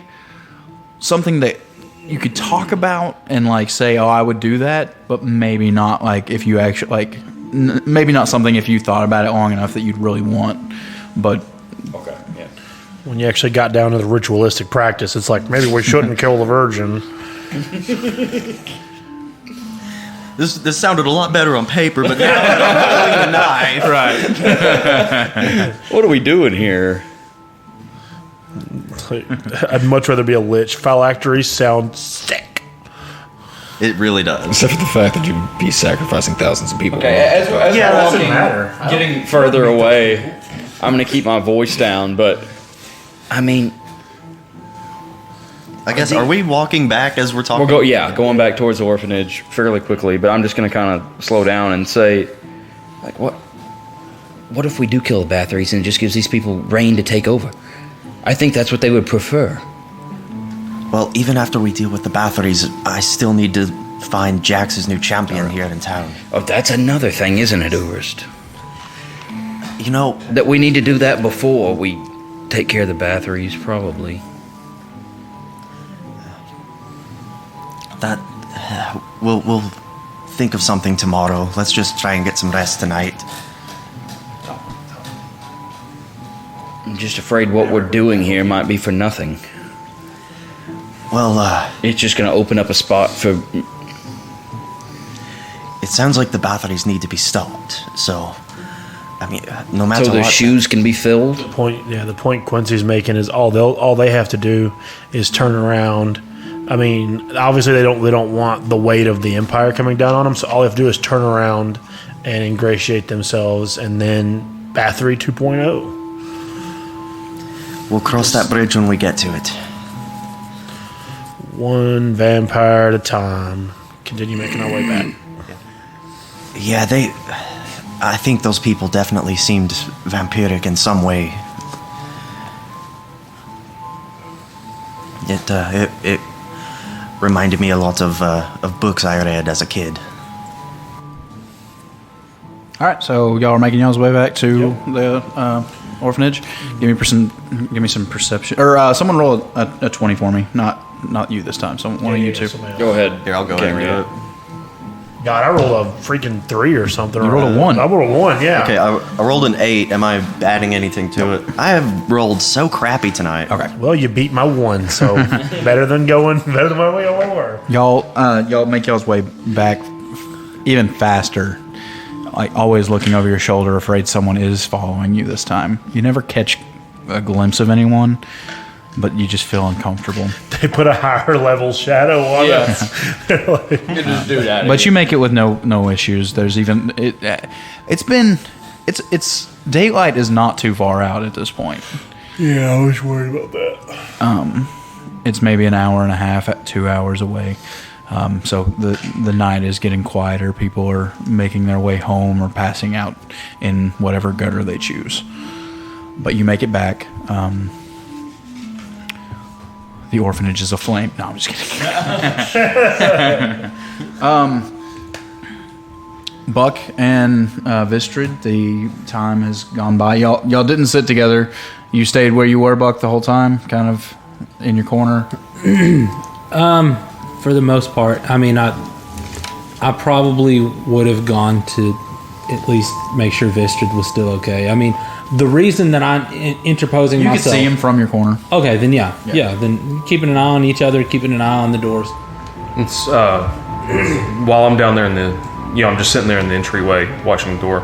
But I do want to pull out my book of exotic fauna and see if I can find anything like those beasts in it.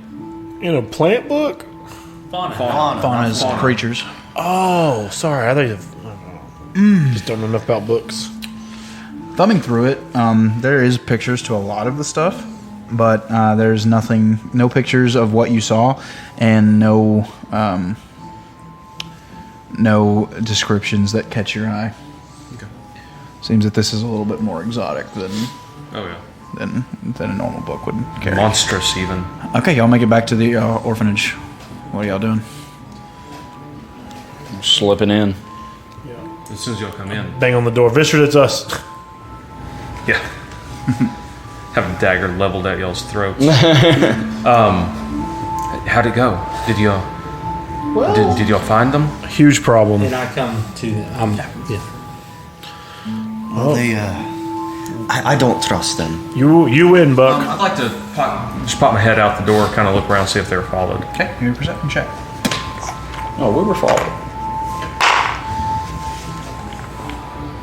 19. You don't see anything. Wow. They're out there, Vistrid.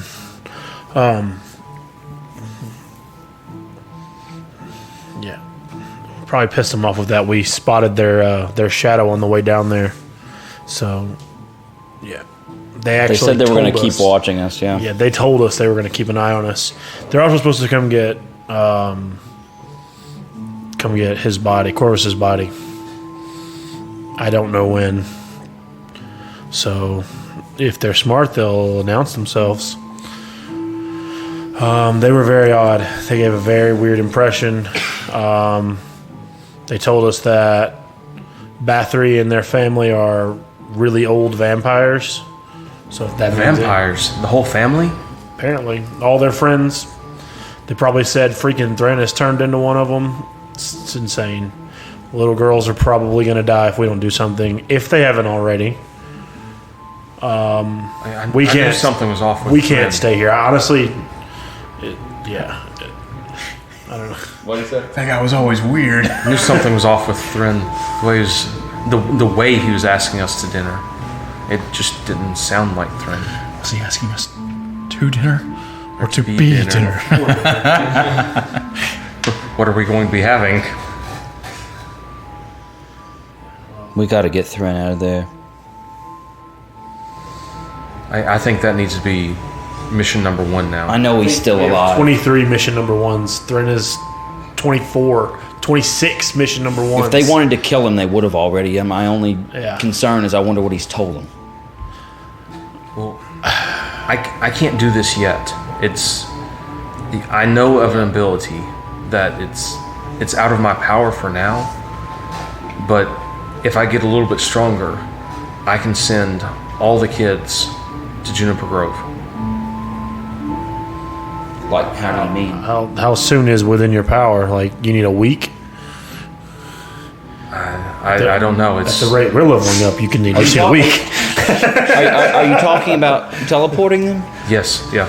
Well, that's what we were. Did we discuss this already? Yeah. Was it just us? Oh, it was the whole group. No, y'all talk. I can't do it yet, but We might know Yeah. somebody who can, or who can tell us who can. yeah, Beatrix. Yeah.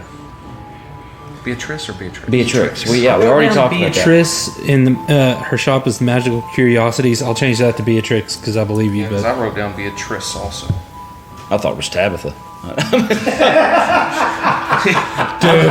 I'm pretty sure it was at one time. I almost feel like the first time I met her name was Tabitha. That's possible.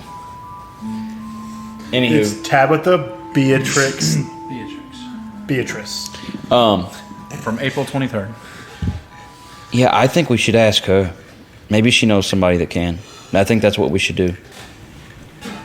You all right, Tyro? Yeah, I got chill. Golly. I'm really concerned. Someone stepping on your grave. Doesn't have one yet. Too soon.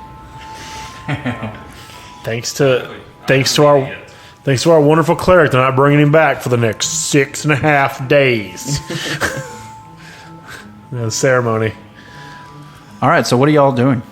I want 4 or 4:30 in the morning. Yeah, we'll try to get not exhausted at the very least. I don't care if I don't need hit points back. All right, so what's the plan now? No, I mean sleeping right now. I'm going to go back in the office. Take up watch with Just lay out Vistrid. my bedroll. And go back to where we were. Please help me this time with the armor. God, to put that back on. Open up my book. Dive back into the book. That's rude. All right, now you could say Raz could help. I made this thing to take off. Buck, you get your rest. I'll keep watch. Yeah, I only need like 2 more hours at this point to have full rest. I just don't want to be exhausted. I don't need a full rest. Oh, yeah, you're an elf, aren't you? No, you're a dwarf. I got pretty much everything I needed back on a short But rest. evidently y'all were gone like 5 hours. So No, we were only going like one. No, we were going at most 2. 2. At most. it was like 2 a.m. when they left. So it's 4 now. I thought you said like sun was coming up. It's like 4:30. I said it's getting close, like an hour and a half or so. This civilization still has daylight savings. So there's probably not enough time for I didn't us tell. to get a full rest. I didn't tell it. They looked on your phone. I didn't write it down because I don't know. Just writing it down for fun. I just know what the dude was saying. Yeah, you only knew Vendrick Ashcroft's full name. Okay, so are you nodding off to sleep? And Buck is nodding off to I'm sleep? gonna try to. Yeah, I'll go and nod off in the office. Okay.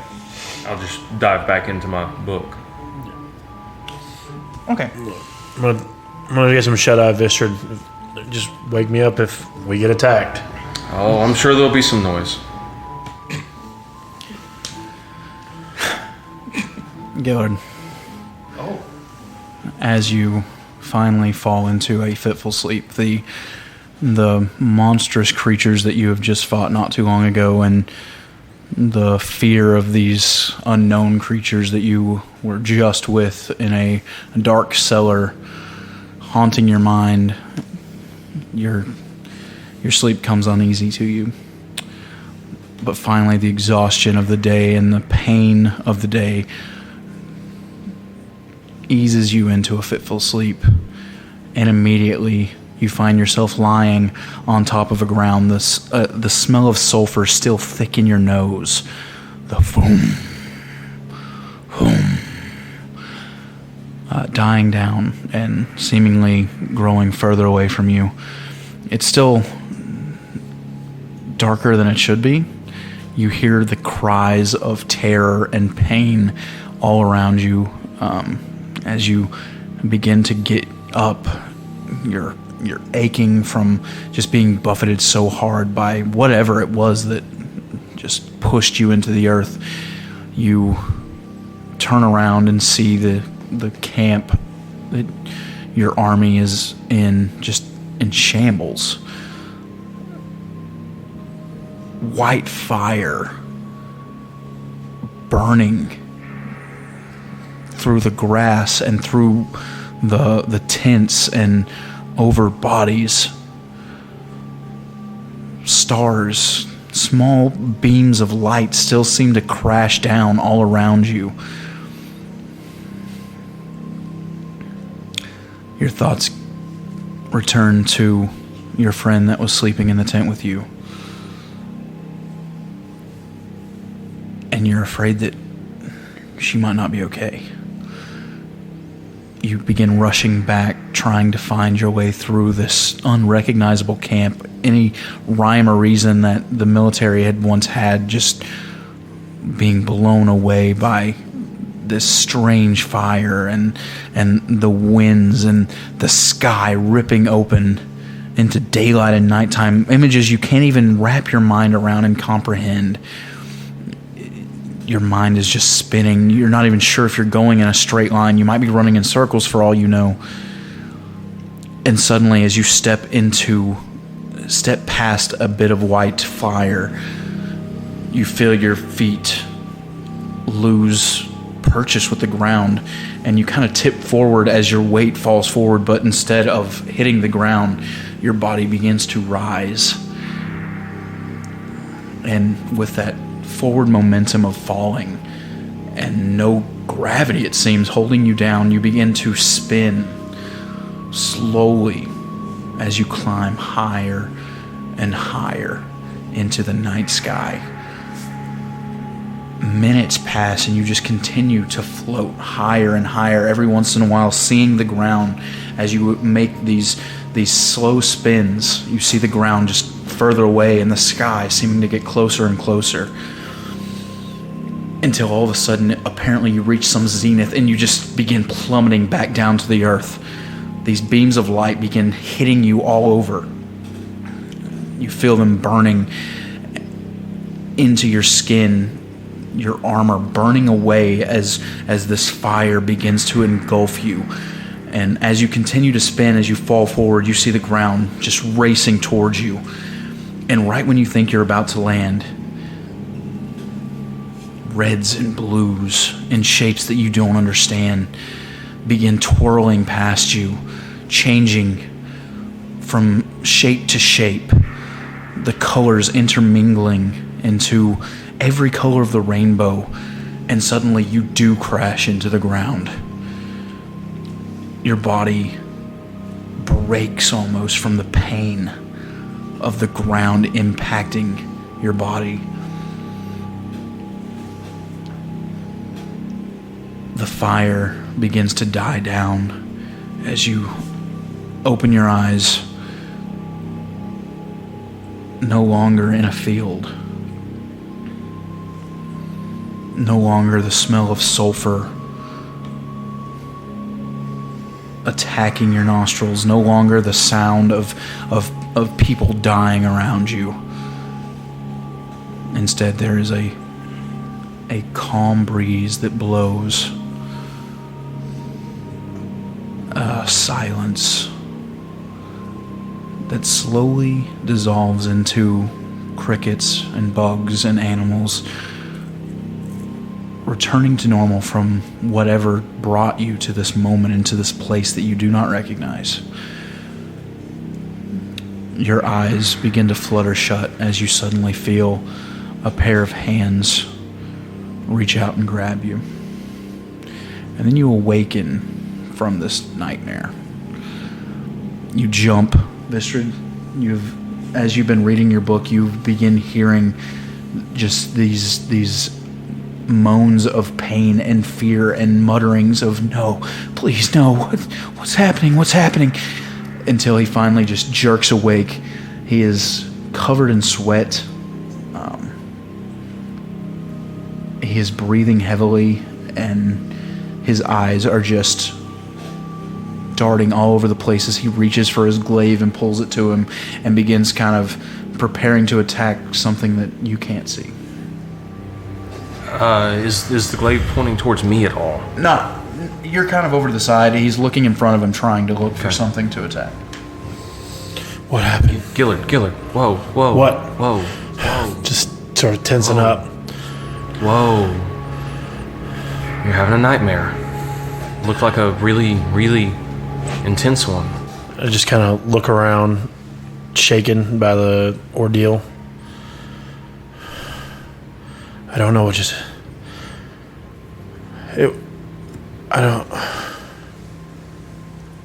Just kind of terrified and silent at this point. I don't think they're nightmares. It's like in the moment, it's like I remember what I'm seeing, but I don't know it now. But I feel in the moment. This has happened before. When I use the power that when I kind of mark people. Yeah, you used hex this last time. Yeah. When I use that power, over the years, I've noticed when I use it, I'll have these really bad dreams. I've always considered them omens, or just signs of bad tides, bad things to come. I think when I was practicing in the academy, one time I used it. It was a day that we had a lot of trainees die. I've always considered them omens, but this time is different. It was like in these dreams I was remembering people, and I knew things felt familiar, things that I even thinking back now I don't have any memory of. There was an army, and I was looking for somebody that I don't remember, but in the dream I knew that somebody that I was close to was in trouble, and I was going to them, and then something happened to me. And I don't really understand it. I might have been transported by something, by whatever attacked us, but I don't know. I don't remember the army. I don't remember my friend now. But in the moment, it wasn't just a dream. So you're remembering things that you don't remember? It's like I don't. I mean, it could be my lost time. I don't know. I don't think it was just an omen.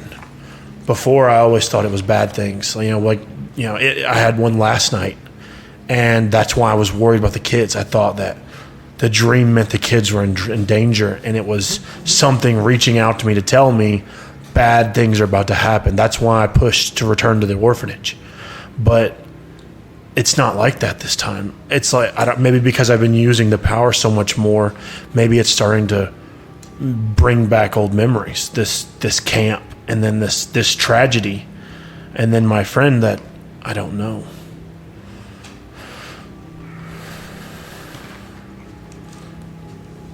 I just need some time to think about it. We haven't had long rest yet, have we? I don't know if I'll benefit from one. No, you're going to have a point of exhaustion. I will. Like my spell slots haven't reset yet. Okay. I'm going to cast Fairy Fire in the room. Okay. So, room is filled with sparkling lights. What is this? And it's kind of giving me flashbacks to the dream. This is your magic, right? Yeah. Because I don't think I've seen you use Fairy Fire. I don't think. Yeah, I don't. Whoa, I don't is there something there? think Or are you just being stupid? Well, how big is Just fire? for the record, my spell save 17. Is fairy fire? Is it a cube? Yeah. How big of a cube? I don't remember. Didn't think it I was mattered. just being stupid. I was casting this for flavor. 20-foot cube. I was just being stupid. There's a big old dude just standing here in the hallway. Suddenly a creature. My name's Steve. I was sitting here to watch you. I kind of didn't expect this to happen. Sometimes the stars bring me comfort.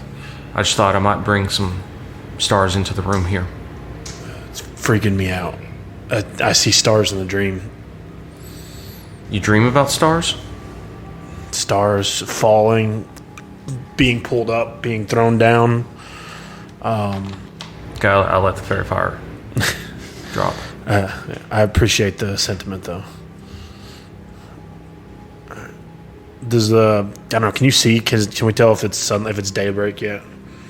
At this point, He's only been asleep for like 8 minutes. Wow. Yeah, you've barely went to sleep. I didn't even realize that you were asleep when you started awesome. I feel like crap. twitching and yelling and. I don't know if I'll be able to sleep now, honestly. So, Meanwhile, Buck, you fall into a bit more peaceful of a sleep than Gillard would have, having not met with the Circle. Still deeply troubled about the loss of Corvus, a new friend, perhaps a friend, a new associate. You've only known him a few days, and a bit of guilt. Those words of Evanlyn once more coming back, that it's your responsibility to know how to handle these kind of situations. And your goddess saying that it was your fault, all laying heavy on your mind. And as you close your eyes and you're just thinking about all these things, you suddenly open them, and surprisingly, you are not buried. You're standing outside of the White Mausoleum that Tira resides in. You hear a hammering coming from your right as you look over and notice a mountainside that you had never seen before, and a bit of light coming, and a clinging of metal. Come on in, child. As Tira beckons you into her mausoleum. I walk in slowly with my head hung low. I mean, No longer is there a tomb sitting in the middle of this area. Now there is a unassuming throne. It's not overly large. It is got hard angles and looks uncomfy. It looks as if it is made of the same marble that the whole place is made of. And sitting upon it is Tira. My lady, it looks as if you are exalted. I grow stronger daily. It's good to hear. I am afraid that I lost my temper with you a bit earlier. I was unkind, and for that I'm sorry. I was not wrong, but I was unkind. No apologies necessary, my lady. At this point in our relationship, in our discussions, and in the growth that you have been having, I feel that you should be much further along than you are. And that's disappointing to me, but I believe that it is at your detriment more than mine. Your compatriot, Corvus, you should have the ability to have stopped it, to have brought him back if his soul desired it, for him to continue fighting for what good he wished to have in this world.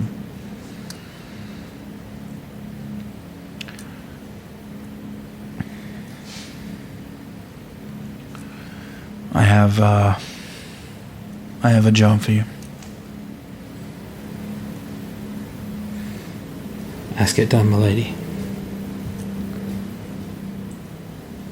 I once bestowed a great weapon to one of my followers decades ago, well before my falling, and it has resided in your world.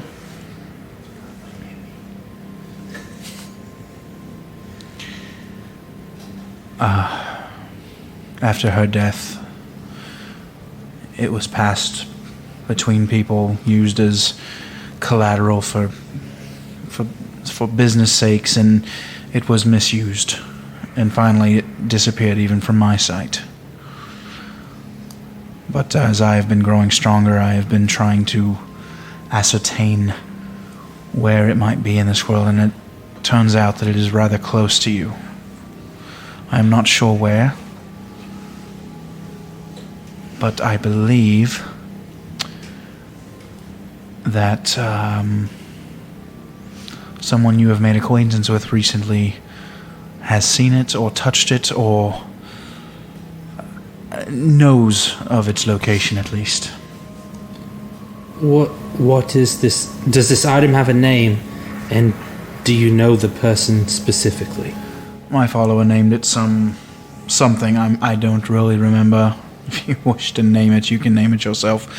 But it has a piece of my divinity in it. The dwarf god out there, I'm sure you heard him working, created it for me. Long, long ago. It is a truly remarkable item. And I believe that it would do you and your compatriots good to find it if you find the time. I realize that you are in a mess at the moment. And if you have any sort of guidance for me, I know I come to you with question after question, and I understand that there must be things that I do and must figure out myself. This problem just almost seems beyond. I will say I believe that at the time, and she kind of looks past you, she kind of gazes off into nothingness as if she's seeing something that you can't, or something behind you. Well, if she does that, I'm just going to go... just like turn real quick. It's just the doorway to the mausoleum still, okay. But she still continues to stare past you. That city that you're in, it needs raised. It is a vile place. I am afraid that you and your group are not at this moment in any position to do what it takes. I can't even comprehend what it would take.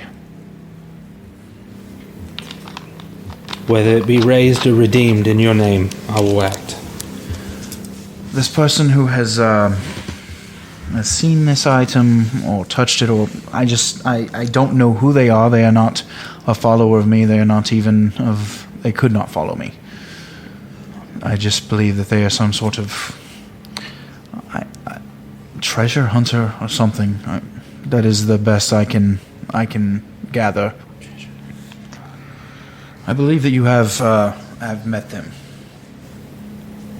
What? Oh, I mean, I immediately would have thought, but Suddenly, a ghostly image of. I would say, just for assurances, I would say, would you be speaking of Beatrix? As I said, I do not know.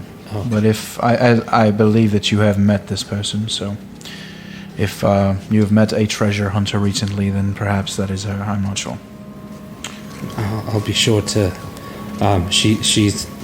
She's very high on my list of people to talk to. As of right now. again, I would like to apologize for putting you through the distress of... You have put so much on your shoulders. Your entire group has. But you have put a revival of the entire gods. It has been placed on your shoulders, and you have handled that rather remarkably. My lady, you flatter me in ways that I don't deserve. And you haven't grieved me any more than I would already be grieved in the loss of an ally, especially one such as Corvus, who was willing time and time again to put himself in harm's way for us. Is there any other questions you have for me?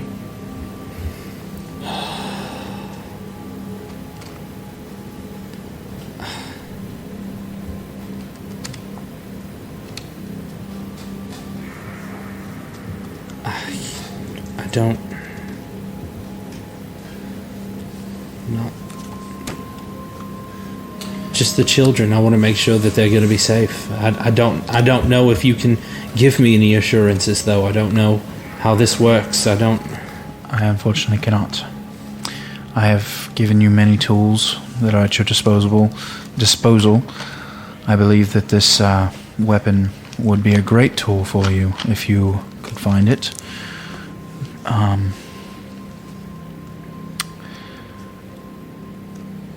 Anyone who stays in that city is in grave peril at all times. If the batteries were to be removed, would it still be the same? I cannot say. Even the gods have their limits. There's so many of you mortals with the ability to change the future and change your predicaments, and each one of you has your own desires and goals and plans and schemes that all just intertwine, and it is never clear which of you will rise to the top and which of you will fall. Well, I don't know about rising to the top, but I will rise to the occasion. That is all you can do. Thank you, my lady. Thank you, Cleric of Tira. She kind of smiles. She called you a Cleric of Tira. Oh. Big heart.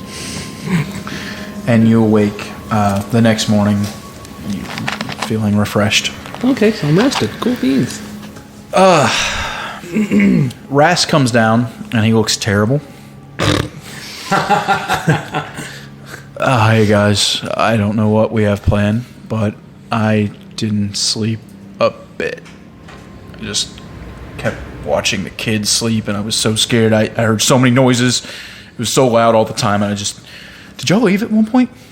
No. I swear I heard the door opening and closing. It was just... and I was always afraid I was going to, just come downstairs and you weren't even going to be here. I don't know. But I didn't sleep. I'm going to go crash upstairs if that's okay. Go for it. Yeah, I guess that's fine. Boys are all okay, though. And he just kind of... Are they still asleep? Or? A few of them are waking up. Some of the older ones, I told them to kind of keep an eye on everyone. They said they could probably feed them and then bring them back upstairs just to make sure that they're safe. Are we staying here long? What's the plan? We're fixing to work that out right now. You can go. You get some rest. And all right, I trust you guys. See ya. That's what I was gonna say. He looked like crap. I didn't sleep either. I was thinking the whole time Buck was in there. I was thinking Ursk was gonna have a dream too, and then he was just gonna come out of the mausoleum and see Ursk and give each other a nod. We don't say anything. We just nod. Like Ursk is like sitting there like, whoa. It's like they're going to work. Yeah. They just pass each other on the train. Yeah. Oh, another one for you too, eh? All right, what are y'all up to today? Got to go talk to Beatrix. Beatrix is important. Also, but I also think it is important to check on Sybil. Yeah, we probably need to go back to Corvus's house, don't we? Yeah. It was just her there. Should you think we should bring the boys here with the other I ones? think that's You better be prepared. They're gonna fight you. I mean, I think They don't want to go to the Chicat. They don't want to yep, be yep, here. yep, and yep. They're gonna Right. fight you, not No, understanding the situation. I think we bring them into understanding of the situation that Just tell Grelka them. is now gone, and that this is a staging area to get them to a better place that is not the orphanage. It's not Beautiful sentiment, full of facts, information. Anyone will believe it. These are children. Just be prepared. Absolutely. Makes perfect sense to us. That's why we expect the children Or to we could resist. just leave them at Corvus's house. I mean, but at that point, do I stay with them at Corvus's? No. I mean, wait. we can just maybe Sybil will stay with them. I can give her a few gold, and she'll probably be happy. Oh, now he's on board with Sybil. And We've got things that we've got to get done today. God, our plate sucks right now. It's like, why do we carry this much back to the table? Until we have a place, maybe I want to talk to Beatrix first. So maybe we swing by Corvus's house and What are see we if talking to Sybil- Beatrix about? I don't think I was there for that. Beatrix is past Corvus's house. Like, you'd have to go to Corvus's house to get Okay, to good. the. We're thinking that she might know, she or someone she might know could possibly maybe get us a teleportation circle, and we can send the children to Juniper Grove. That would be an excellent solution to some of our ridiculously overwhelming number of It problems. would be a we're having. humongous deal, and then we could even use it if it was reusable, even if we had to pay to use it or something. Yeah, but here's the problem. If she makes a teleportation circle, we need it somewhere where no one else is ever going to know about Why don't we it. just do it at Corvus's house and then abandon the place? What I'm afraid is if we are made, if they discover us and they know that we're operating there, they immediately have access to Juniper Grove. To Juniper Grove. No. We'll, Is that how does the teleportation circle work? It's not always on. No, but it's there. And I mean, If- unless it is on. He was telling me he was thinking about taking the spell, and like it's a little bit wonky the way I'm gonna do it in the world. Like the way that just the spell works, when you learn the spell, you can make 2 points in the world and be able to transport between. You're not going to allow us to just teleport anywhere. We have to go to another. I would.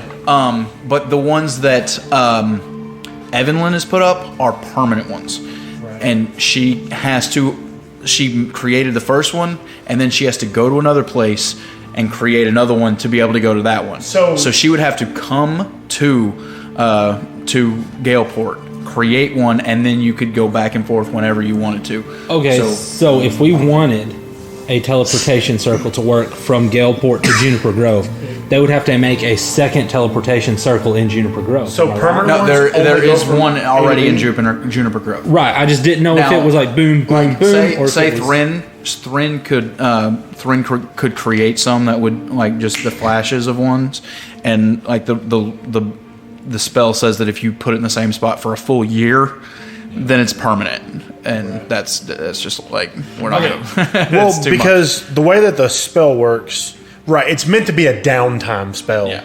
But the way that the spell works is if it's basically every teleportation circle has like a series of runes. Mm-hmm. So it's like think of it as like a password. If I know the password, I can go from A Right. or B. That's how I'm doing. Got you, As- okay, so okay. yes, See, as my- far as Evelyn goes, she could make unlimited amounts. She just has to go to the place. She can't transport and if to that somewhere place has a she hasn't circle, And that's just for a permanent one. for a permanent one. Okay.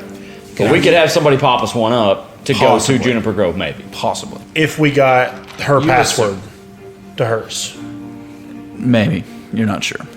Well, that's but okay if to go after. if That's we what want, Thren would tell but us. if we Thren is- wanted to be sure, Beatrix is our only contact who would be able to have any chance of knowing. To Y'all learn do more. remember that y'all have a notebook of sending that y'all have not used in I don't know how long. to Dalinar? No, he has it, and yeah. He used it a day ago or two.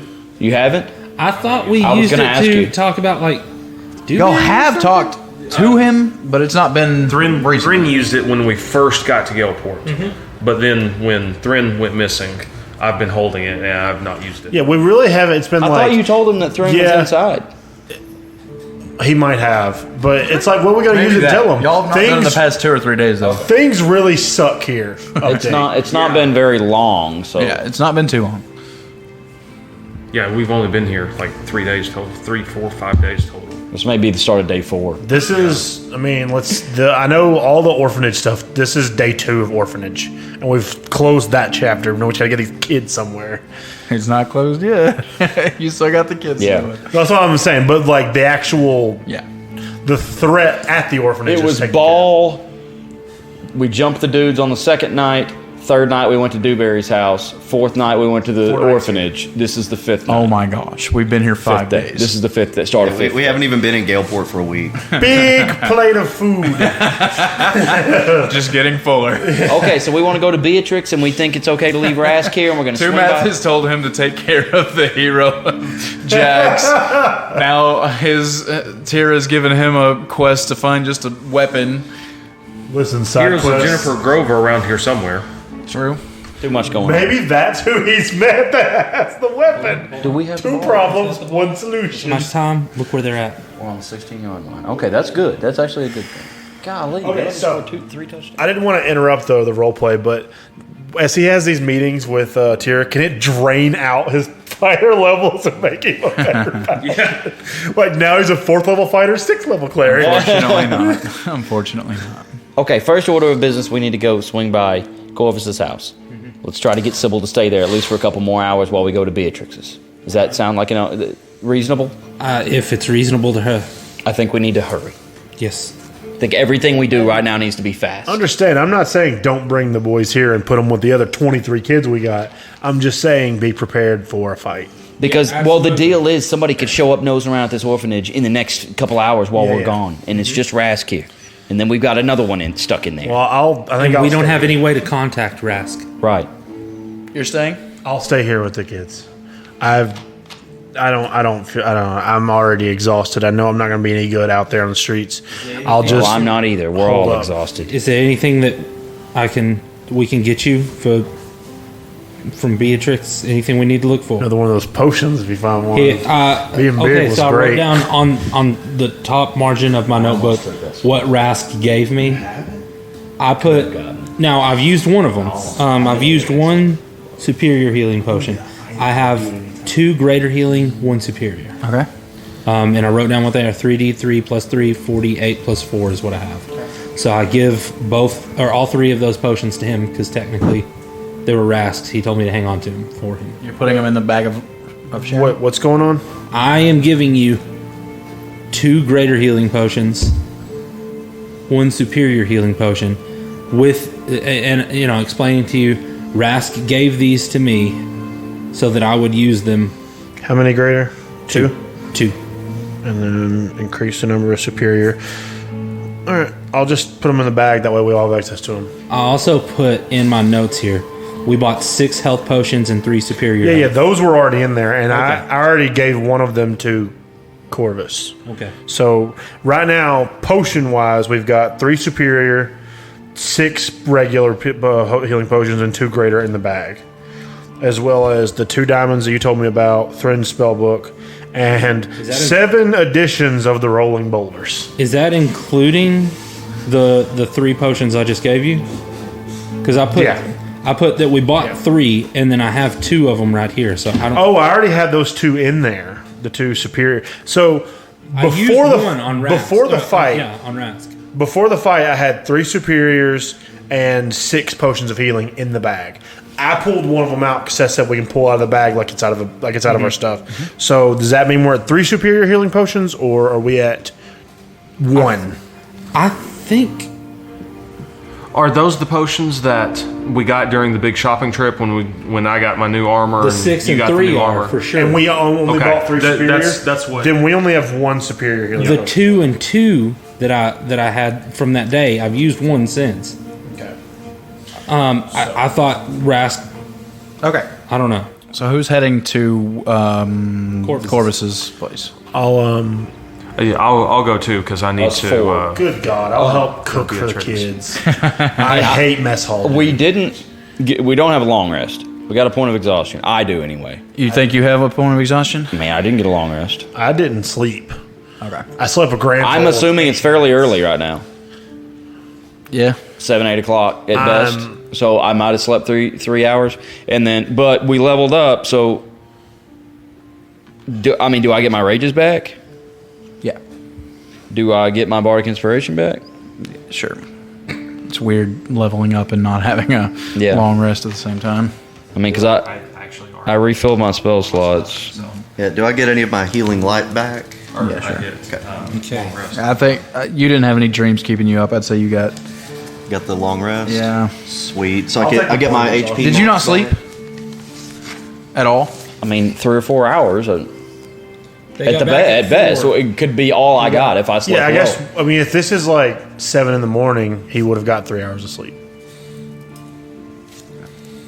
So the question is, Yeah, did he have just enough? a short rest. Did he have enough downtime between the 3 hours and Technically, the way in 10 fifth minutes edition, that if they you took? Do we want to say that it's 7? Do we want to? I would think. Do y'all want to wait? Are y'all gonna sleep longer than that? Since you told me Do y'all want to get a full rest? I feel like It we're would in a be- hurry. It'd be 11 o'clock in the morning No, if y'all got a full rest. I don't want to do that. Here's the thing. Then go ahead and take a point of exhaustion. Yeah, I'm just I'm gonna take exhausted. it, 'cause I It's wouldn't just go back to ability sleep. checks. It's not a big deal. Sorry. I think we've given you a point of exhaustion every time you've had a nightmare. Oh yeah, maybe because I mean we just end up sleeping right after anyway. Also, I'm about to disadvantage cook this food. You're good because you stayed up. You stayed Yeah, motionless. sat there reading a book. You said I was. You're fully good rested. because you stayed motionless. Like, Okay. you just sat. That's what I was trying to. I was trying to reason that out, basically. I mean, I was out running around in the streets. I'd say the three that ran around. I get most of my stuff back from the short rest we took anyway. I have no So I problem. mean, if we have to fight, I can do. I didn't it. lose any hit That only points. leaves So. one. Thrin, welcome to the table, sir. You explode. Too soon. Too soon. You wake up to the smell of breakfast cooking.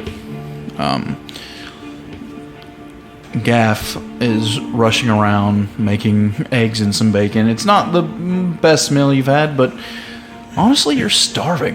It might be the one of the most recent meals that you have at least eaten that you can remember in days. Hey, how's it going? How you doing? For him, he probably feels like he was just here. Sure, he does. A lot better than I have as of late. Is the half orc's name Bruce? Okay, I thought so. I was blanking. Bruce says that you've been hanging out with one of the Bathory sisters this whole time. Yeah. What day is it anyway? It's been 5 days since you left, since you got here. You disappeared the day you got here, actually. Well, I don't remember the last several. You sly dog. That sounds like a good time. I don't remember anything. I don't even.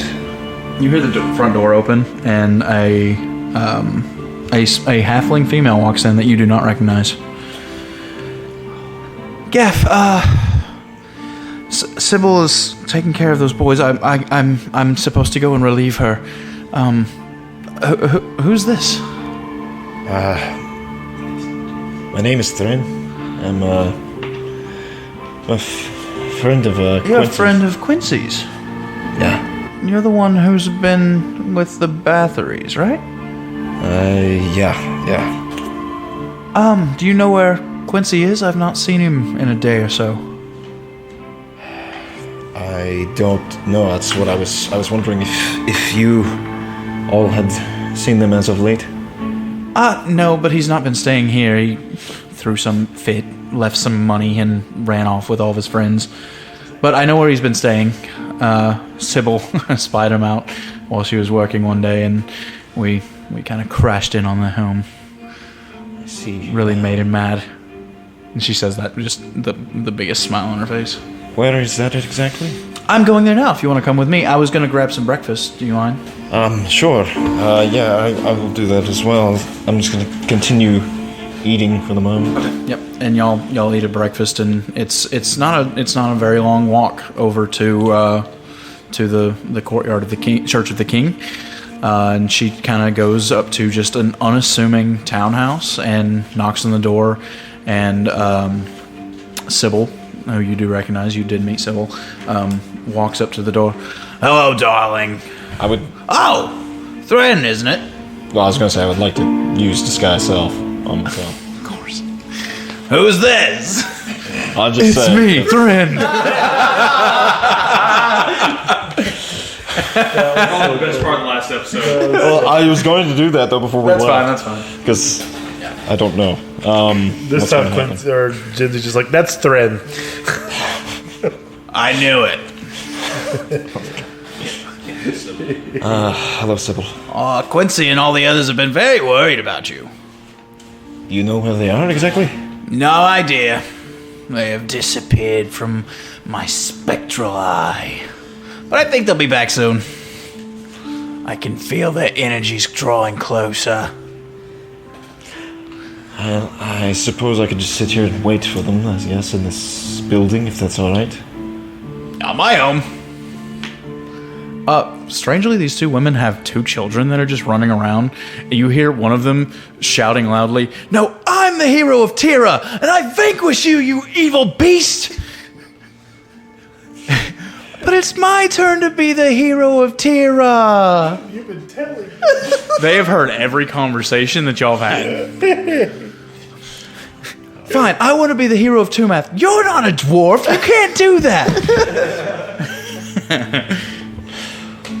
I'm just gonna go inside. Lost. Huh? Hogs lost. Hogs lost? Oh. 21-23. that was a close game. Scored one touchdown in the last 3 quarters. I'm just gonna go inside Okay. and just basically more or less just make myself. You were just like, you thought maybe all your stuff would still be at the nest. Like you woke up and even asked Gav, "Hey, where's my spell book? Where's my sword?" You do have your collapsible sword. No, you don't. No, I She don't. took it from She you. took it, yeah. She took it from you. Oh, you lost it. That was Solaris' sword, wasn't it? Sure was. But your bird is gone. There is just none of your things are here. Your backpack with your clothes and just any money or whatever, all gone. This is going to be embarrassing. After an hour, though, you all arrive. Are Jinzi and Sybil still there? Yes, they all stayed there. Actually, Sybil would have left after Ginzy got there. She relieved her. Yeah, she was relieving her for babysitting. Oh, she knew we'd be right there. Yeah, she knew. No, Ginzy came to take her place so that Sybil could go to work. Yeah. Yeah. But Sybil knew that we'd be right there anyway. So y'all arrive at the courtyard of the Church of the King. I hate that it worked out that I'm not there because I would have attacked him. Just like I attacked. Okay, well, I guess we're. Thrin, is that you? No, y'all are not inside yet. Oh, no, it's okay. Never mind. You open the door. There's Thrin. Does he still have disguise self up? Do you still have disguise self? I would drop it once I get inside. Okay. All right. So y'all are just getting onto the getting into the courtyard. Y'all going up to the house? Okay. Is Sybil like on the other side of the courtyard doing her Yes. booth thing? She's already got a few clients lined up. It seems like some of the richer people enjoy having their fortunes told to them. Does it look like she's doing pretty good business over there? It's decent, yeah. There's a reason she chose that spot. Like it's a loophole that she can even be there because she's not technically in the courtyard. She's right on the edge of it. But these people who are willing to worship a king as a deity are a little bit. They're open to some fortune telling, you know, and they're buying what she's selling. Like, how much foot traffic actually like goes in front of this house here? It's not like the market. Oh, she's working outside Corvus's house? Not direct. It's across the courtyard. Okay. That's how she saw y'all, and that's how they found you because she just happened to be working there. Gotcha. Yeah. It's not nearly as busy as the as the markets. People do live here. That most of the houses here are just like townhouses, just like Corvus has. But the biggest site is the So King's. it's not like we're in the middle of Grand Central Station. Okay. No, but it's fairly busy. Does it appear that like anyone's shadowing us, I trailing was gonna us? wonder. Give me perception checks. 18, 19, sweet. So 22. 22. 16. All of you are fairly confident that there is no one following you at the moment. Oh, It's daylight. it's a vampire. And you make your way up to the door of the townhouse. Or they rolled a 30. Yeah, true. Pass that trace. Do we knock? Do we just go in? Do we? I'll gently go in, gently open the door. You hear the boys running around, yelling about Tira, vanquishing each other. Oh, hey. Genzi walks up. Everyone. She kind of eyes Quincy, kind of nods. You won't believe who arrived at the nest last night. And she kind of motions you all into one of the living rooms. My eyes immediately, they squinting my eyes. This is, pretty coincidental. Circle, battery. We just took down the orphanage and Like, do we see Thren now? As you turn the corner, she's like, "It's Thren." And you By see him. my grandmother's beer, it's good to see you. Wait, Urus. wait. My hand shies down towards my daggers. Well, Yeah, right back where we were in Corpus Jury. Are you here to invite us to dinner? no, I don't even remember where I've been for the last. Has it been 5 days? Has been 5 days, right? Yeah. Today's day 6. Y'all been there? No, today's day 5. So Oh, okay. So sorry. I guess 4 days. Sorry. All right, that's Thren, who taught you to cast magic? Solaris? And who's your best friend? Do you know that answer? I'm just curious. Exactly. Answer it. Answer it, Thren. Who's your best friend? Well, I would say Quincy and Buck because they're probably my two oldest friends. I At was going least. to get out of it and say Solaris. Oldest friends. Is that right? Yeah. He says oldest friends. That seems like a Thren answer. All right. Wait. Is he friendly enough for you? Hold on. Something. Crap. Ask him his mother's maiden name. No. He doesn't know that, probably. He's going to know things that Thren knows. We need to ask him things. I'm just gonna Thren's run up not and going I'm just to. gonna run up and jump on him. Is it really you? How? What happened? Managed to get out of her enthrallment, I guess. What happened in there, Thren? I don't really know. You're never gonna believe what's been going on. Yeah, we've probably got quite a bit to catch up on, I'm sure. Yeah, this probably all looks very confusing. I'm going to, without saying anything, just as secretly as possible, cast Dispel Magic on him. Thank God. I was looking for something. You feel the energy of the spell culminate and release. And it seems that... Do I feel it like break anything on him, or No. Should have casted text magic first. That's what I was looking for. I have the spell, I don't have the text. You feel the power release from you. You don't feel whether it does anything or not.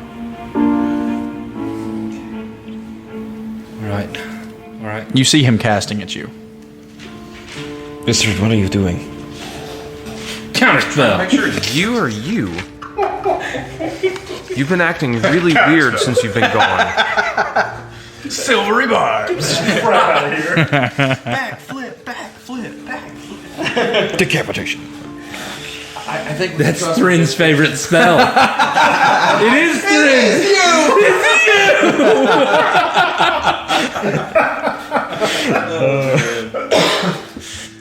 Think we can trust him, Vistrid?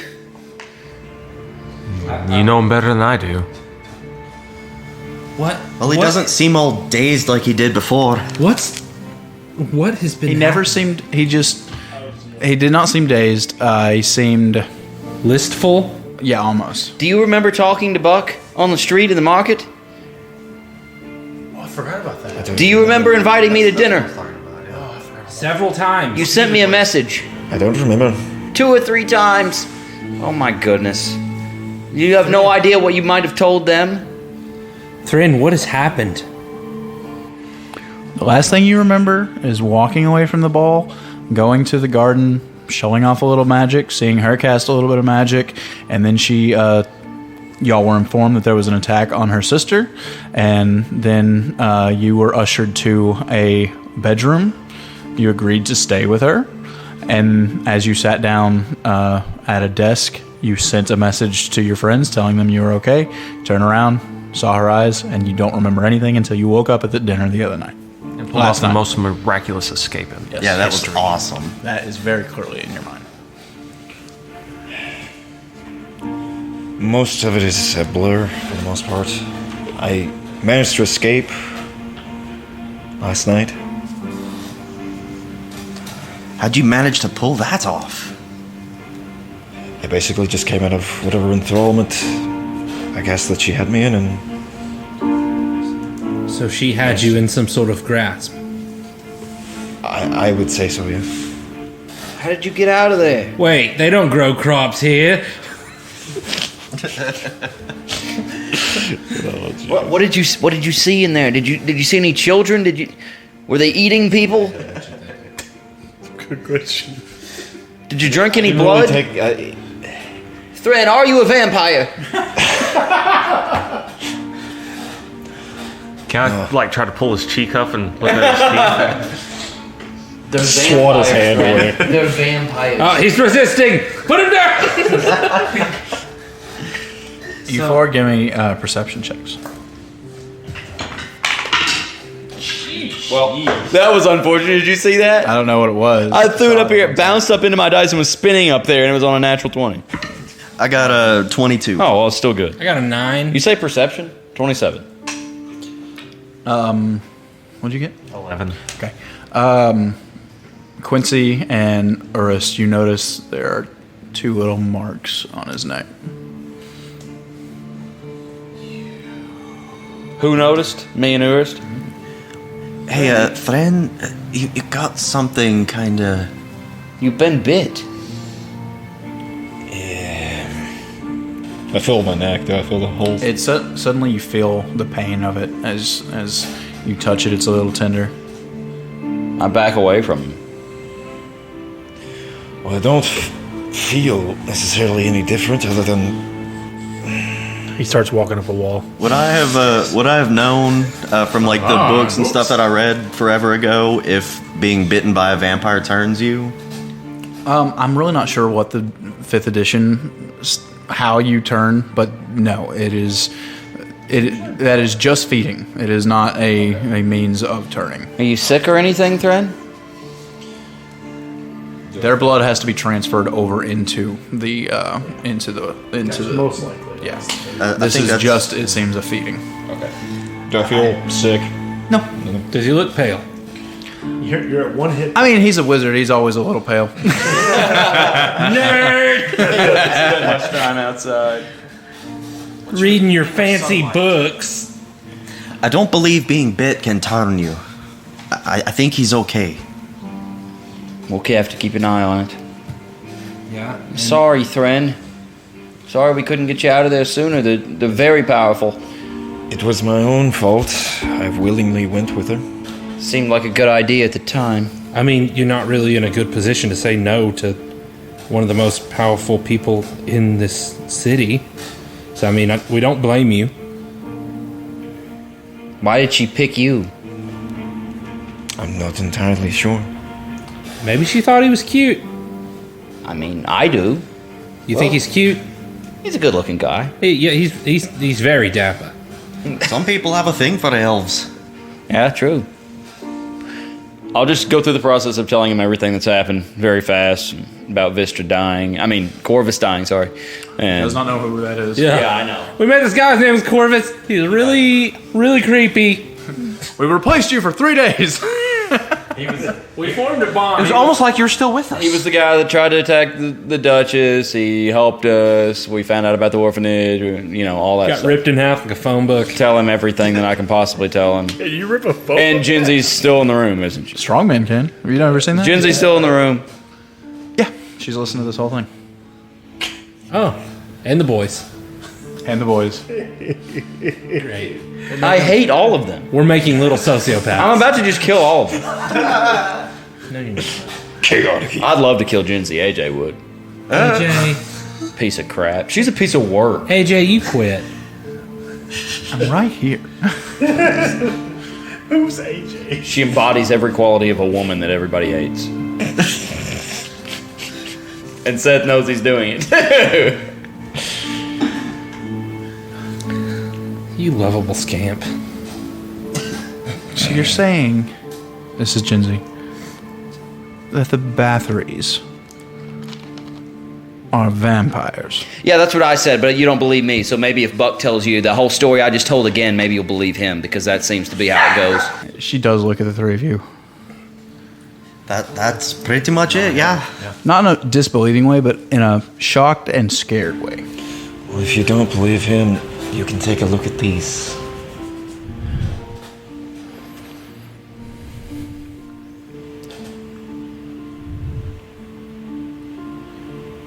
She kind of just sits down, looking just shell-shocked.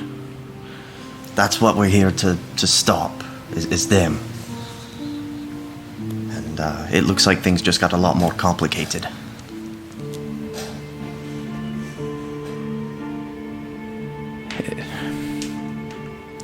It's almost too much to believe. It's too fantastic. It's too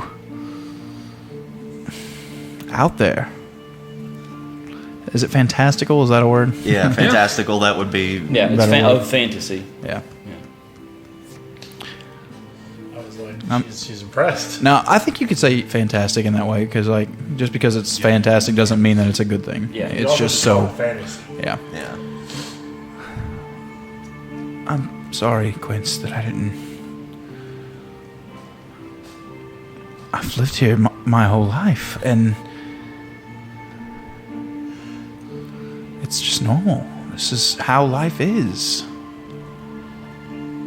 This is how life is here. But it's different anywhere else. He lived here. He was happy here. I didn't know what I know now. She just kind of sits back and just is kind of Your not city- not looking at you, kind of just looking down at her hands, and you see that she just is. Her head. She's almost mumbling to herself. She's trying to work things out. Your city of gold is built upon blood, and lots of it.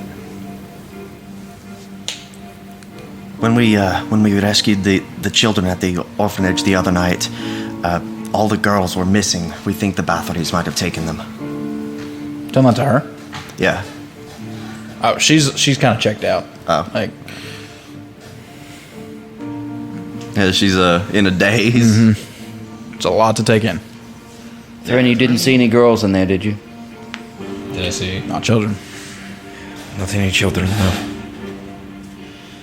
It was only boys that we rescued. Well, if they're feeding on them, then they probably have them as prisoners somewhere in the dungeons. Yeah, probably. But why just girls? What? Thren's not a girl. They bit him. My guess is they may be doing more than feeding. Maybe there's something different about girls. Maybe it's a different. I mean, are we sure that the Bathory sisters are biologically sisters? We're not completely sure of that. They look nothing alike. Right. Was my first thought. I don't know how vampires reproduce, so I don't know if they have the same parents or not.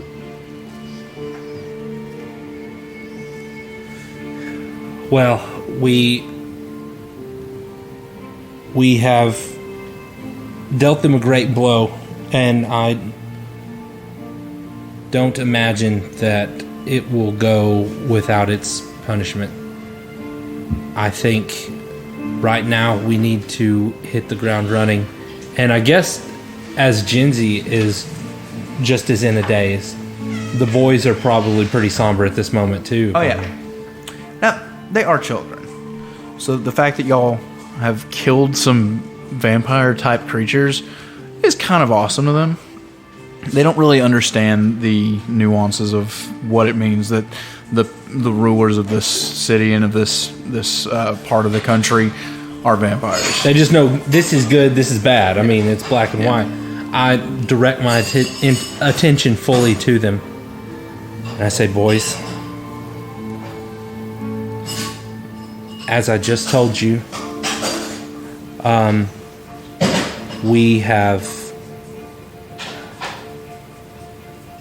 set free all of your friends, all of your peers, all the other little boys at the orphanage. Right now, they are still there with Mr. Gillard and Mr. Rask.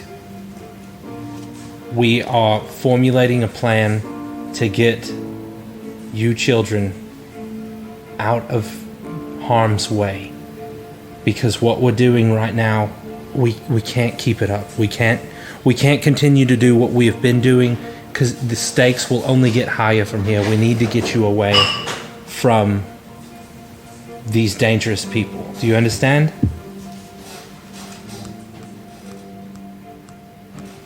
Not entirely. Do you understand enough? I don't need you to know the whole... You've not betrayed us, and you've kept us safe. What I'm about to ask you is not a betrayal. It is not... It's not to put you in a place where you are vulnerable. Would you mind getting back with this group of boys? We have them at the orphanage right now, but Grelka's not there. There are no leaders that were there formerly. At this, Genzi kind of looks up and is like, "What? Don't you need to get them out? Like, if the Bathories are what you say they are, and like they were raising these children to be brought to them, then they're gonna look there." She has a point. No, we know that. We know that she has a point. In fact, it's the same point that we are driving at. The thing is, we don't have any other place to put them. Listen, right I now. can keep them here. These two, I can keep watching them here. Just these two? We have 23 others at the orphanage. We are I can't watch 25 kids. Exactly. No. We need them all in one place, so when Yeah, we move them...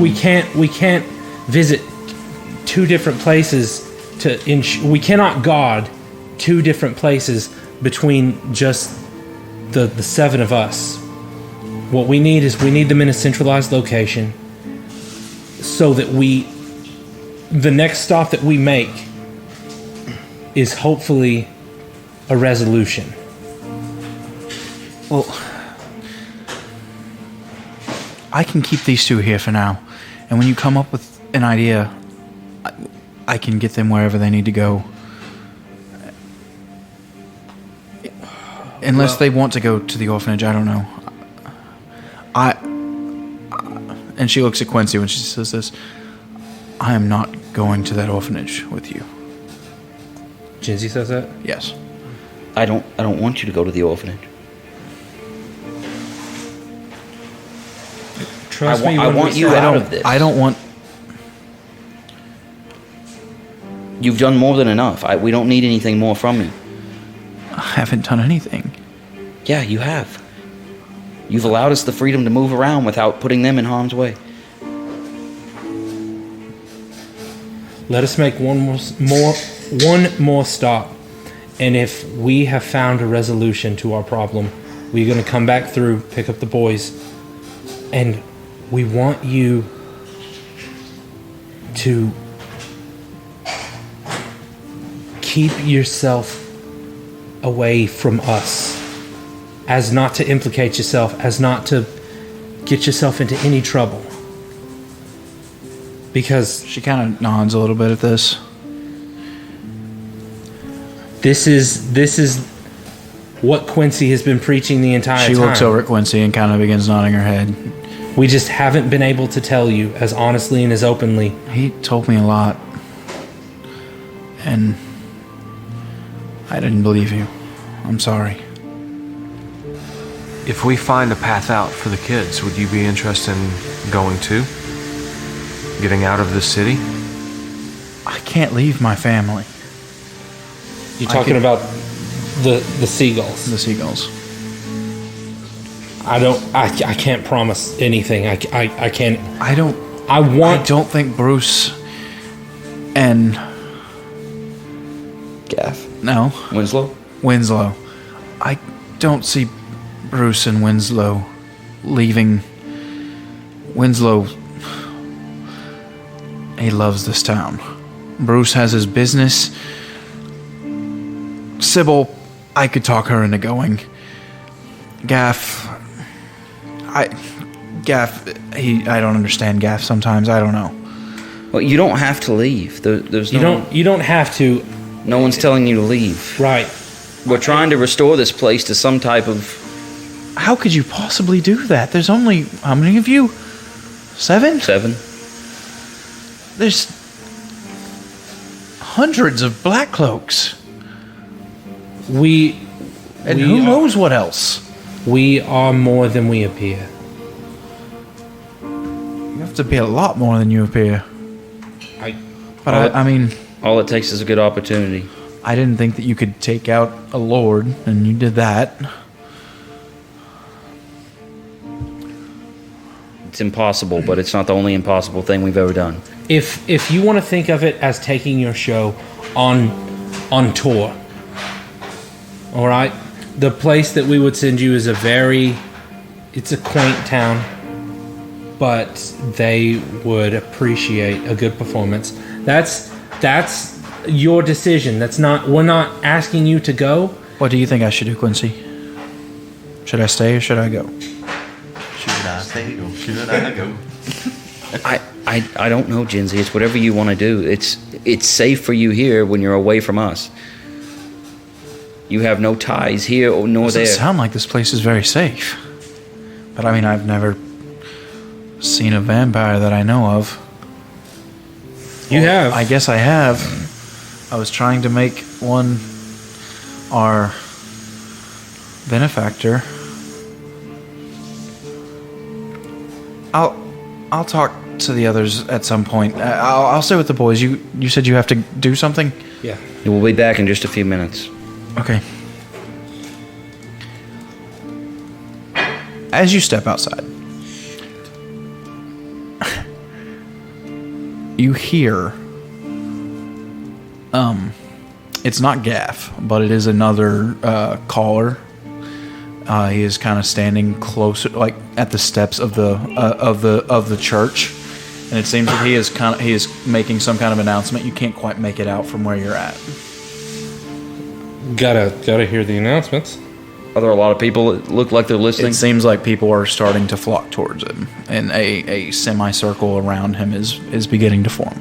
Kind of ease that direction. Okay. As you get closer, you begin hearing, "Announcement! Announcement! Lady Bathory to give an announcement! Oh. All citizens of Galeport, not required, encouraged to join and listen to their leader in the marketplace. 1 hour's time. Announcement! Announcement!" So we're going to the marketplace anyways. You are. Okay. So I mean, we're gonna. She's gonna make like a public address. It seems. All right. I mean, we're heading to the marketplace anyways. We have to hear what she has to say. I guess so. And it's like a 15-20 minute walk from where you're at. Got 40 minutes. Yep. You making your way over there? Can we get to Beatrix before? Yeah. And then go. We're gonna handle our business. Tell Beatrix. Basically, unload all this that we have, all this info on Beatrix. I just think we need to ask her for a teleportation circle, or if she knows somebody that can build one. That's fine. I have something to ask her though. Oh yeah, you do. Okay. And then I don't know if she knows about this announcement, but she might need to know. So you're making your way over there? Yeah. Okay. As you make your way, you have seen her leave her shop, and you have found her shop place empty before. At the moment, there is no shop. But you see her standing kind of in the street where her shop is usually found.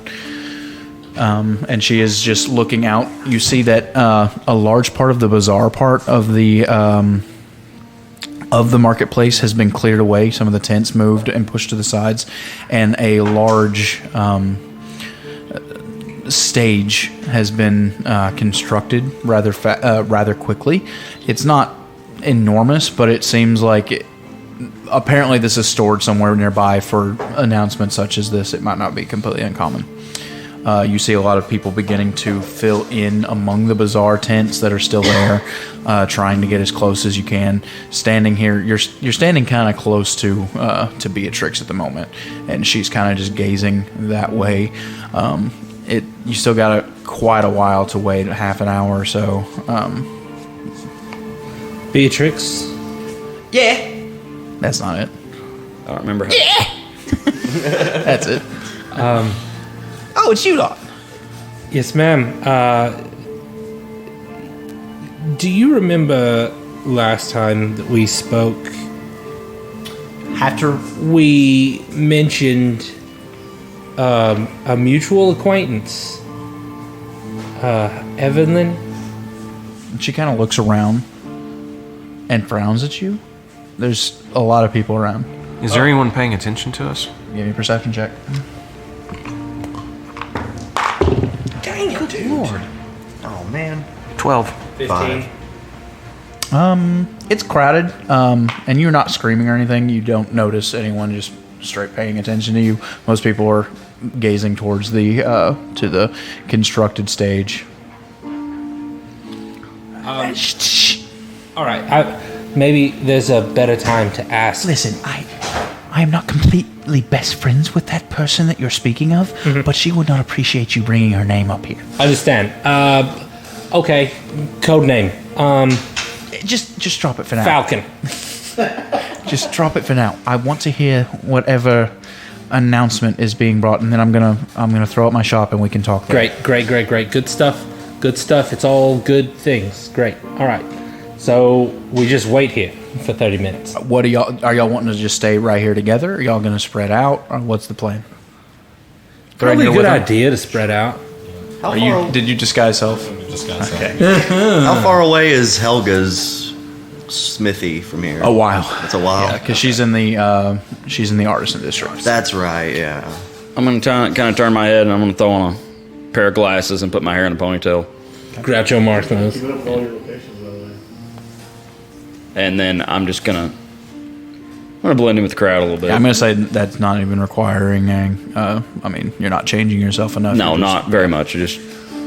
Okay. You're stepping away from the group, kind of blending in. Yeah. Dr. Quincy. Since I already talked to her, it could. I'm not gonna separate myself from Beatrix. I said Bellatrix. Just stand there with her. Yeah, I'm gonna stand there with her because I mean, if anybody sees me talking to her and then we get shut up and then I'm like, oh well, feel like that may look suspicious. I want to kind of split the difference between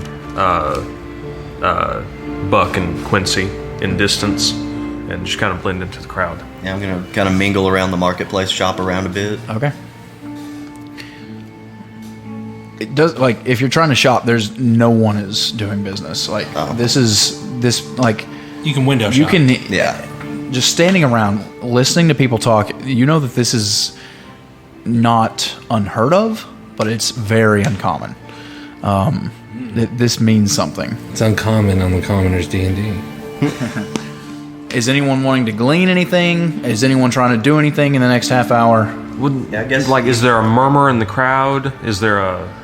There has been... Okay, picking up a few things, you wonder if this has to do with the attempt on her life that was a few days ago. That is like the most recent news. The Bathories have not been seen outside of... actually, Freya. No, Freya was. Lady Bathory, Lady Elizabeth, or Yeah, Elizabeth Bathory has not been seen out of the castle since then. Catherine is very rarely seen out in public. Freya likes to make her way through the market at times, but this has been. People are wondering if this has to do with that situation. Anything else? I want to look for an old man, like an older person or older man or woman. Okay. And I'm like somebody that's not already talking to somebody. Yeah, okay. You can find an elderly couple that's kind of sitting on one of the benches. Okay, I'm just gonna ease over next to him. And Do you think we need to be closer? I can't hardly hear them over here with this schnitzel. Any idea? I'll just text you what to say. any idea what this is about? I'm afraid not. No, Not normal, is it? not normal at all. No. This is. I've seen one or two instances of the Bathory's doing this, and it's never good news. Looking at me. and I'll just kind of ease away from him. Okay. Anything else? That's it.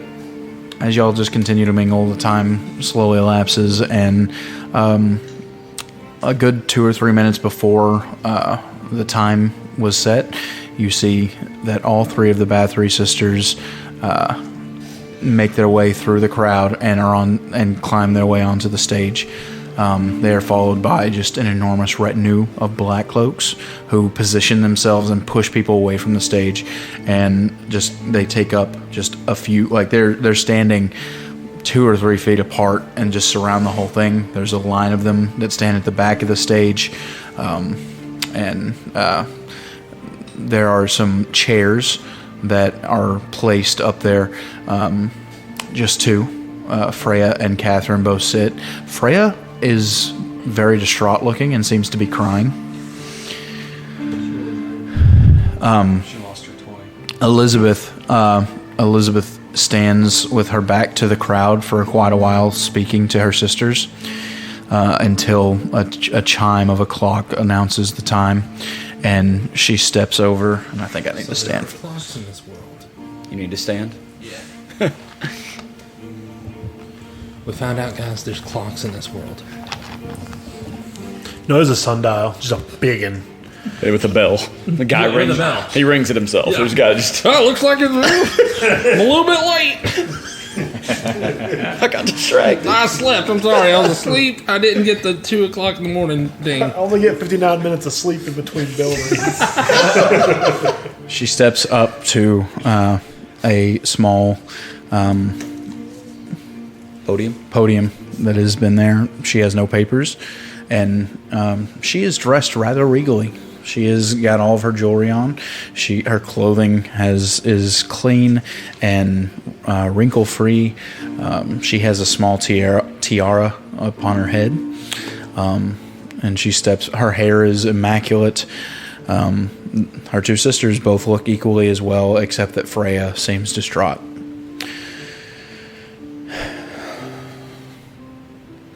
She speaks with a powerful voice. She is not screaming. She is not yelling, but her voice carries through the crowd. Citizens of Galeport and denizens of the Veiled Coast. Thank you. I'm such a bad DM. No, I was scared. I thought she was about to denizens of the circle. I was like, what? Or the inkling. Our fair city has come under siege of late. Crime has risen. Vile monsters have come from the north, seeking to destroy our way of life. Lords are kidnapped from their homes.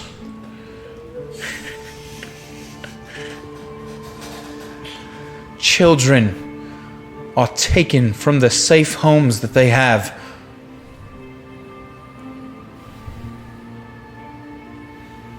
Even my fair sister has been bewitched by these devils. You hear a well-timed sob from Freya as these words pass. Shut up, Freya. Even my life has been in danger over the past week. But citizens of Galeport, fear not. The Bathories are still strong. We still command respect, and we are hot on the trail of those who would bring down this lifestyle and the happiness of you all.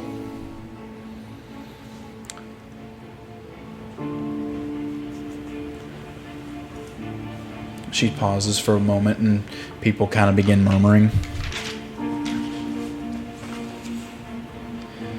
We ask that you do not fear these devils, these perpetrators. We ask that you instead continue on living your lives in the best way that you know how. Continue working, continue merrymaking, continue with the frivolities that you have all come accustomed to. We promise that their lives will come to a swift and painful end soon. Please know that you are in no danger, that it is merely our lives that they seek. That we will not let them hurt your children or any of the people of your community anymore. Certain precautions are being taken.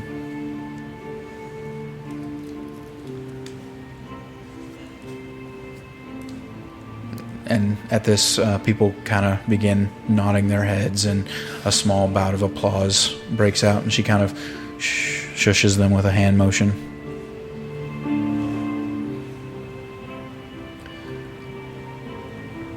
To show that we have no fear of these outsiders, we would like to invite you all to the Slake Festival 2 weeks' time from now, where we will celebrate their certain demise and that they have no power over us, no power to put fear into our lives, no power to destroy the lives that we have come to know. We wish to continue celebrating with more balls to come, but the Slake, it will be a festival here in the city, a day-long festival to allow everyone to slake their own desires.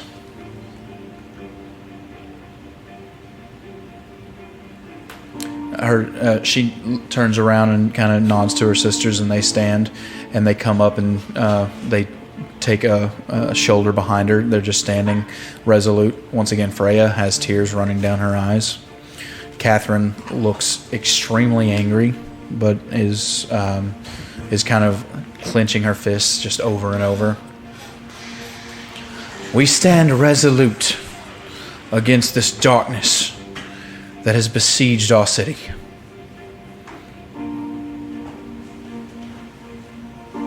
The same darkness that claimed the life of our brother from the north,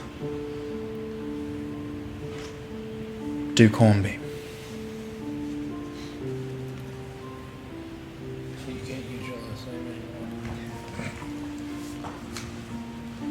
But as we said, you have nothing to fear. They will be taken care of very quickly. Go about your lives. Go about your days. Just remember that we love you. And we always have. Your best interest at our hearts. And at this, she steps back and clasps hands with her two sisters, and they raise their hands in solidarity, and the crowds begin to cheer and applaud. They continue holding their pose for a good 15-20 seconds and then step back, drop hands, and along with their retinue of black cloaks, they leave the marketplace. People don't really leave too much. They kind of just stay where they are, continuing to talk about the different things that they've heard and showing some excitement that whatever fears they might or might not have had before this conversation are obviously relieved. They have full faith that the Bathories are taking care of the situation. Buck, since you're staying next to Beatrix, she glances up at you, turns around on her heel, still wearing this ridiculous wedding dress that is just covered in twigs and dirt and berries, and you're pretty sure a snake's somewhere in there crawling around, but you don't know. She walks over to the empty hole in the wall and pulls something out of her pocket and kind of makes like she's throwing it, and all of a sudden this the building front expands and opens up, and you see just the wild plant growth bursting through the doors and the windows. Well, come on in. Okay. Did the rest of you come? Yeah, I'll filter back through the crowd back towards. As you all make your way in there, she's waiting near the door, and as the last of you comes in, whoever it may be, she locks the door behind you. Well, her voice seems to have changed a little bit. She doesn't seem quite as wild as before. You're all in a pickle, aren't you? You would not even know the half of it. Yeah, small one, yeah. That's where we're going to end tonight, I think. Well, who is she? How would she know? What? What do you mean? Who is? Why does she think we're in a pickle? She thinks you're talking about. She thinks the Bathory was talking about us. Why? Or she knows? I mean, she knows Evelyn. She obviously knows way more than she's let on. She's in this pretty thick, bro. Is she like Inkling or something? Or is she? I think she's Evelyn myself. I don't think she's Inkling. I think she's, I don't know, like Evelyn's sister or something. Evelyn appears to be human, and this woman appears to be a gnome. Doesn't matter. Right, that's the first thing I made. But Evelyn could appear as whatever she wants. Dude, yeah. Evelyn is a god. I showed you a picture of a human, but the first time I described her, she was a gnome. She's definitely a level 20 character. Anywho, thank you guys for joining us on another adventure. This is a long episode for not any combat. Is it really? Yes, we've been playing for like 4 hours. Yeah. Dang. Man, this was a fun one for me. I feel like Cameron drove 3 hours for not much. Sorry, man. I'm happy to be here, man. And Tyrell missed a lot of the game too. It just took a long time to get to him. We're telling a dang story. We are telling a story, and we're excited to see where it leads. And we'll see you next time. Thanks for joining us. Yeah. Bye. Bye. Bye. Thanks for listening to this episode of the Commoners of D&D. If you haven't already, be sure to subscribe to the podcast and leave us a nice review to help more people just like you find the show. To stay up to date on all Commoners of D&D content, you can follow us on Facebook and Instagram at The Commoners Official. You can check out our YouTube channel, The Commoners, and then you can head on over to twitch.tv/Commoners of D&D and follow our Twitch channel where we're doing streams on Mondays and Fridays at 7 p.m. Central Standard Time. Come hang out with us on Twitch, chat us up. We'd love to hear from you. We're playing all kinds of different games, having a lot of fun. That's Mondays and Fridays at 7 p.m. Central Standard Time at twitch.tv/Commoners of D&D. Thank you for listening. We'll see you real soon.